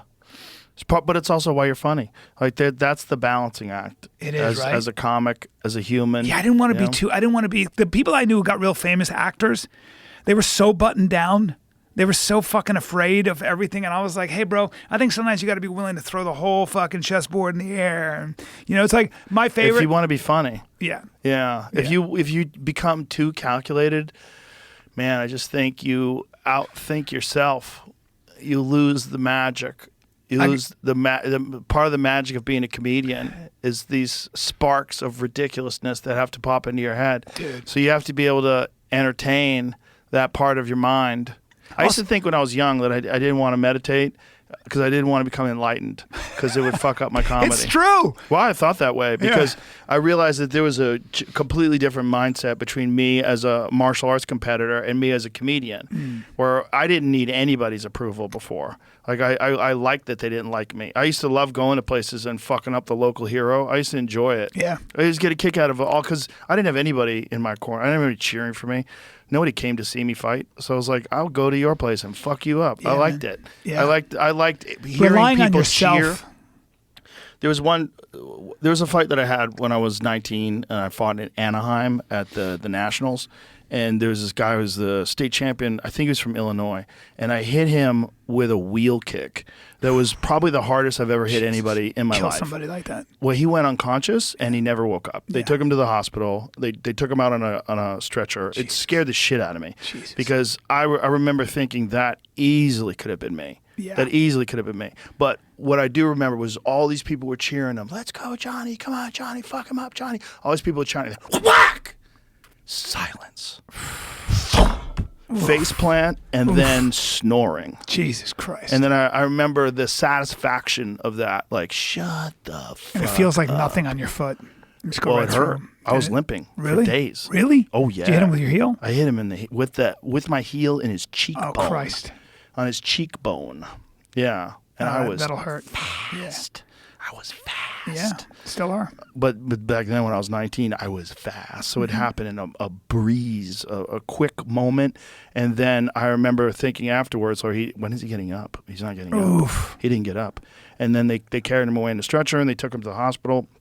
And I never felt the same way about fighting again after that. Yeah, because that could have been you. Yeah. You know what I think? I also thought about, like, if that was me, would I even be the same person again after that? Because I had a friend who fought in this tournament. He fought this guy, Jersey Long, who was this Canadian national champion, and he got axe kicked in the head hard. And he went unconscious and real bad. And he was never the same guy again. He was timid after that. He never fought well. Yeah. He didn't show up for training a lot. He was just, and Well, he just like seemed depressed. That's why I think fighters who have longevity are very special, because one of the things if you like just box or taekwondo especially, people don't realize that people would get knocked out all the time in our studio. Yeah. But also boxing, like when you get hit hard and you have trouble chewing for like 2 weeks, or you get hit like when I was sparring a lot, I would get hit, man, and I would get fucking gun shy. And my trainer, Wayne McCulloch, would go, "You're sparring today." And it was everything I could do not to turn my car around. It would almost turn me into a liar. I was like, I have to, I'm in the hospital. My car just got hit by a truck. Anything. But you'd get there and you'd have I would wear a bar because I'm a bitch and a mouthpiece, and I was still always nervous. And I wasn't fighting good guys, fighting guys like me, fucking weekend warriors. It doesn't matter. It didn't matter, Just man. the person trying to hit you in the face is scary. You know what I think? Meditation does. I think the point is, and I don't meditate a lot, is to get out of the way, like to get out of the way, like That's literally. a lot of life. Yeah, is you getting should out of your own disappear. way. Yeah. I heard a sports psychologist say that he teaches baseball players. He would teach them. He would do this mantra, which was 1, 2, get out of the way. So when you're trying to hit a ball, because it's really precise, and you can't be overthinking, you've got to just be totally reactive, right? Your eye and your hands have to be married. And motherfuckers are throwing 100-mile-an-hour balls and shit like that. And you ever done that? You ever stood at a plate and had guys throw 100 miles an hour? No. I have. Insane. It's fucking terrifying. The It's idea of fucking- hitting that thing. Dude, it's terrifying. Yeah. But I wanted to try it. And I want to see what it was like. And when your job depends on it, when everything rides on it, you better get out of your own way. And guys get the yips. That's why guys will go on hitting streaks and then they'll go on long dry spells because they get in their own way. But I think part of like all of that meditation. Jamie, pull up the fucking Indian Army. Did you see this? They were hiking No. in the Himalayas, and they came across a bodhisattva or a monk who was meditating in the snow, and it was 40 below. This is recently? Yes, sir. You might want to bring this up so it can just fuck You know with what you a little bit. Customano used to tell Mike Tyson? You don't exist. Just the task. The task exists. I love that. Yeah, you don't exist. He's become a bit of a monk. Yeah, So they found this guy? that's one Oh, bro, guy. this is AI. Yeah, That's a green screen. This is 2 or 3 years old. Shut up. It's fake. yeah, that's bad. Look at that dude. Yeah, I bet that dude's boring as there's a fuck guy- to talk there's to. a guy Look at him meditating. sitting there with a There's a guy dog. meditating covered in snow, Oh, and it's fucking unbelievable.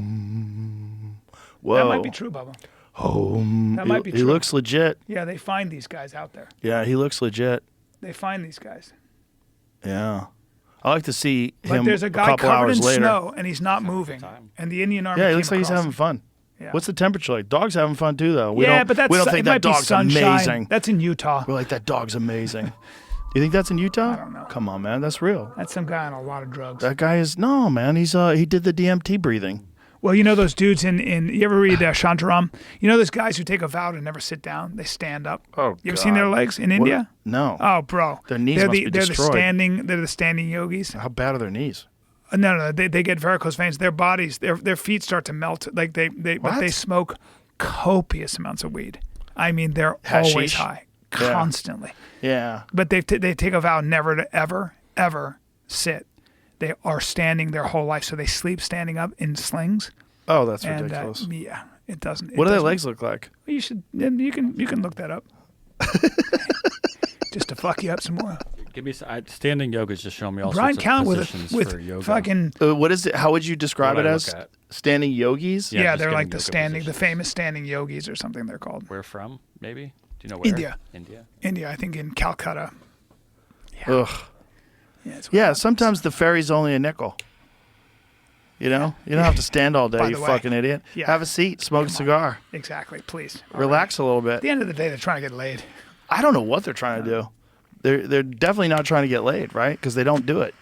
I think a lot of people are dealing with trauma. I think a lot of times you're Yeah, going but to these either monks kill are yourself trying- or do something crazy, right? Sometimes. You're trying to find something. Yeah. You know, I don't think you become a monk or a shaman. Joseph Campbell did a whole thing. Every shaman he studied, he was an expert at comparing Western and Eastern traditions. And he said every shaman ever had gone through some kind of a mental breakdown, usually in their teens. And they came out of it because they had a society, a village that helped them through it. That sort of like understood that it was a schizophrenic break, but they were going through something, and there was something on the other side of that. So they wouldn't medicate them. Standing babas. Yeah, there you I go. have This is mine. what is it? Standing what? babas. Standing babas. Yeah, What are the, look at that guy's foot. Go back to that other image that you had before. it's not a good. It's not. What did you have before? No, that's yeah, a look at woman that who's guy's been foot. bound. Oh, that's different. Oh, that's Chinese ladies. Oh But my they're god, so that is high. the most disgusting thing. The Chinese foot binding, like Jesus I Christ. saw that with my own eyes in 1984 in China. I went to. So this is mainland how this China. guy stands, Yeah. just propped up all That's the all they time. do all day. That dude looks like he has one leg. donations. No, they Guy left his curve arm in one the leg. air too. Now I've that seen guy- Oh Jesus, look at his arm. Yeah, forever. He keeps his arm up. It's 1973. He Oh hasn't my taken God, it he down. hasn't brought it down since 1973. Yeah, he sees it that's- as a devotion to Lord Shiva. Maybe Lord Shiva, like, hey, wipe your bro. ass. Yeah, I gave you two arms. Wipe for a your reason. ass. You can't use the same arm to feed yourself and wipe your ass. Look You're at gonna have to that. wipe your ass. That's crazy. that, dude. Look at his Done arm. still. I bet I could arm wrestle the shit out of that dude. I'd bet everything I have. I But could, that's not the point, man. everything I have, dude. Let's go. You know who's into arm wrestling now? Bryan Shaw. Oh God. Yeah. That's a problem. He's been training hard for That's it. a real problem. Yeah. Look at that dude. Just high out of his mind. I tell you, Bryan With took fucking white power. What does he do? What is that? That's it. No, Forever. so that's black power. Black power. That's white Which power. one? White power is Yeah. the hand. If It's all you about the hand extend- movement. If you extend your fingers, it's So white power is just racist, basically a bitch slap. pro-black, pro-white. Black power will fuck you up. Correct. White power is just Yeah. yeah. Yeah, no, that's not.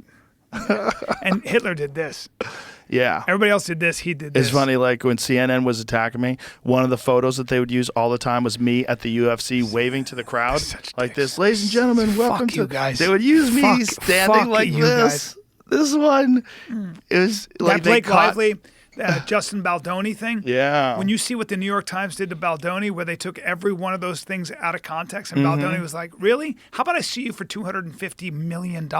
Yeah. And he's got fucking 90 pages of receipts. It's going to be very interesting. Yeah, very interesting. It's interesting how the mainstream media just continues to go down this road of discrediting themselves. Yeah, I don't understand it. It's the rise of independent journalism because there are the Michael Schellenbergers, the Matt Taibbis, there are the Barry Weiss. these people She's in the great. world, Glenn Greenwald. There's these people that you can trust that are going to tell you the fucking truth no matter what. Yeah, that's even what I at like their about own the expense. marketplace. The marketplace will find people that you can rely on. Yes. To actually- as long as there's freedom of speech, as long as you don't have censorship. That's Elon Musk. Yeah, that's Elon Musk. I feel like YouTube and now Facebook, they're all coming around. Well, that was one of the things that Zuckerberg came on yesterday to talk about. They've changed their content policy. They no longer have fact checkers, and now they're going to rely on community notes. What is that? I don't understand that. They used to have fact checkers. Yeah. Like someone would say something, Yeah. and someone would say that's not It's true. impossible. The vaccine's nothing but amazing, Impossible, and yeah. they'll take off posts. So what are and community censor. notes? Community notes is what X uses. So like say if you post something, it's not true, community notes underneath it you could write community notes. Oh, okay. So the community notes would be everybody would post into it, this is not true, and it would come to a consensus. The facts state that this and that, blah, blah, blah, blah, blah. It's amazing. It's the best way to do it Yeah. because The wisdom of eventually the crowds. truth comes out. Yeah. The truth comes out. Bryan Callen, I love you to death. Love you too, buddy. You're the fucking man. I'm shows so tonight. happy that you're filming at the club. It's Thank going to you, be buddy. fucking awesome. Thank you. Are you filming tomorrow night? Tomorrow night, tonight, I'm doing 2 shows just to warm up. Theo Vaughn's stopping by, which I'm excited So about. tomorrow night, 7 and 10? 7 and 10 tomorrow night. Beautiful. Sold out already, all shows. Of course. Which is exciting. Of course. Yeah. So exciting. I'm pumped, I'm buddy. pumped for people to see your set, too. Thank you, It's, pal. it's going to be I'm fucking very powerful. proud of it. I'm proud of it. I love you, man. Guys, love Thank you too, very buddy. much for doing this. Bye, everybody.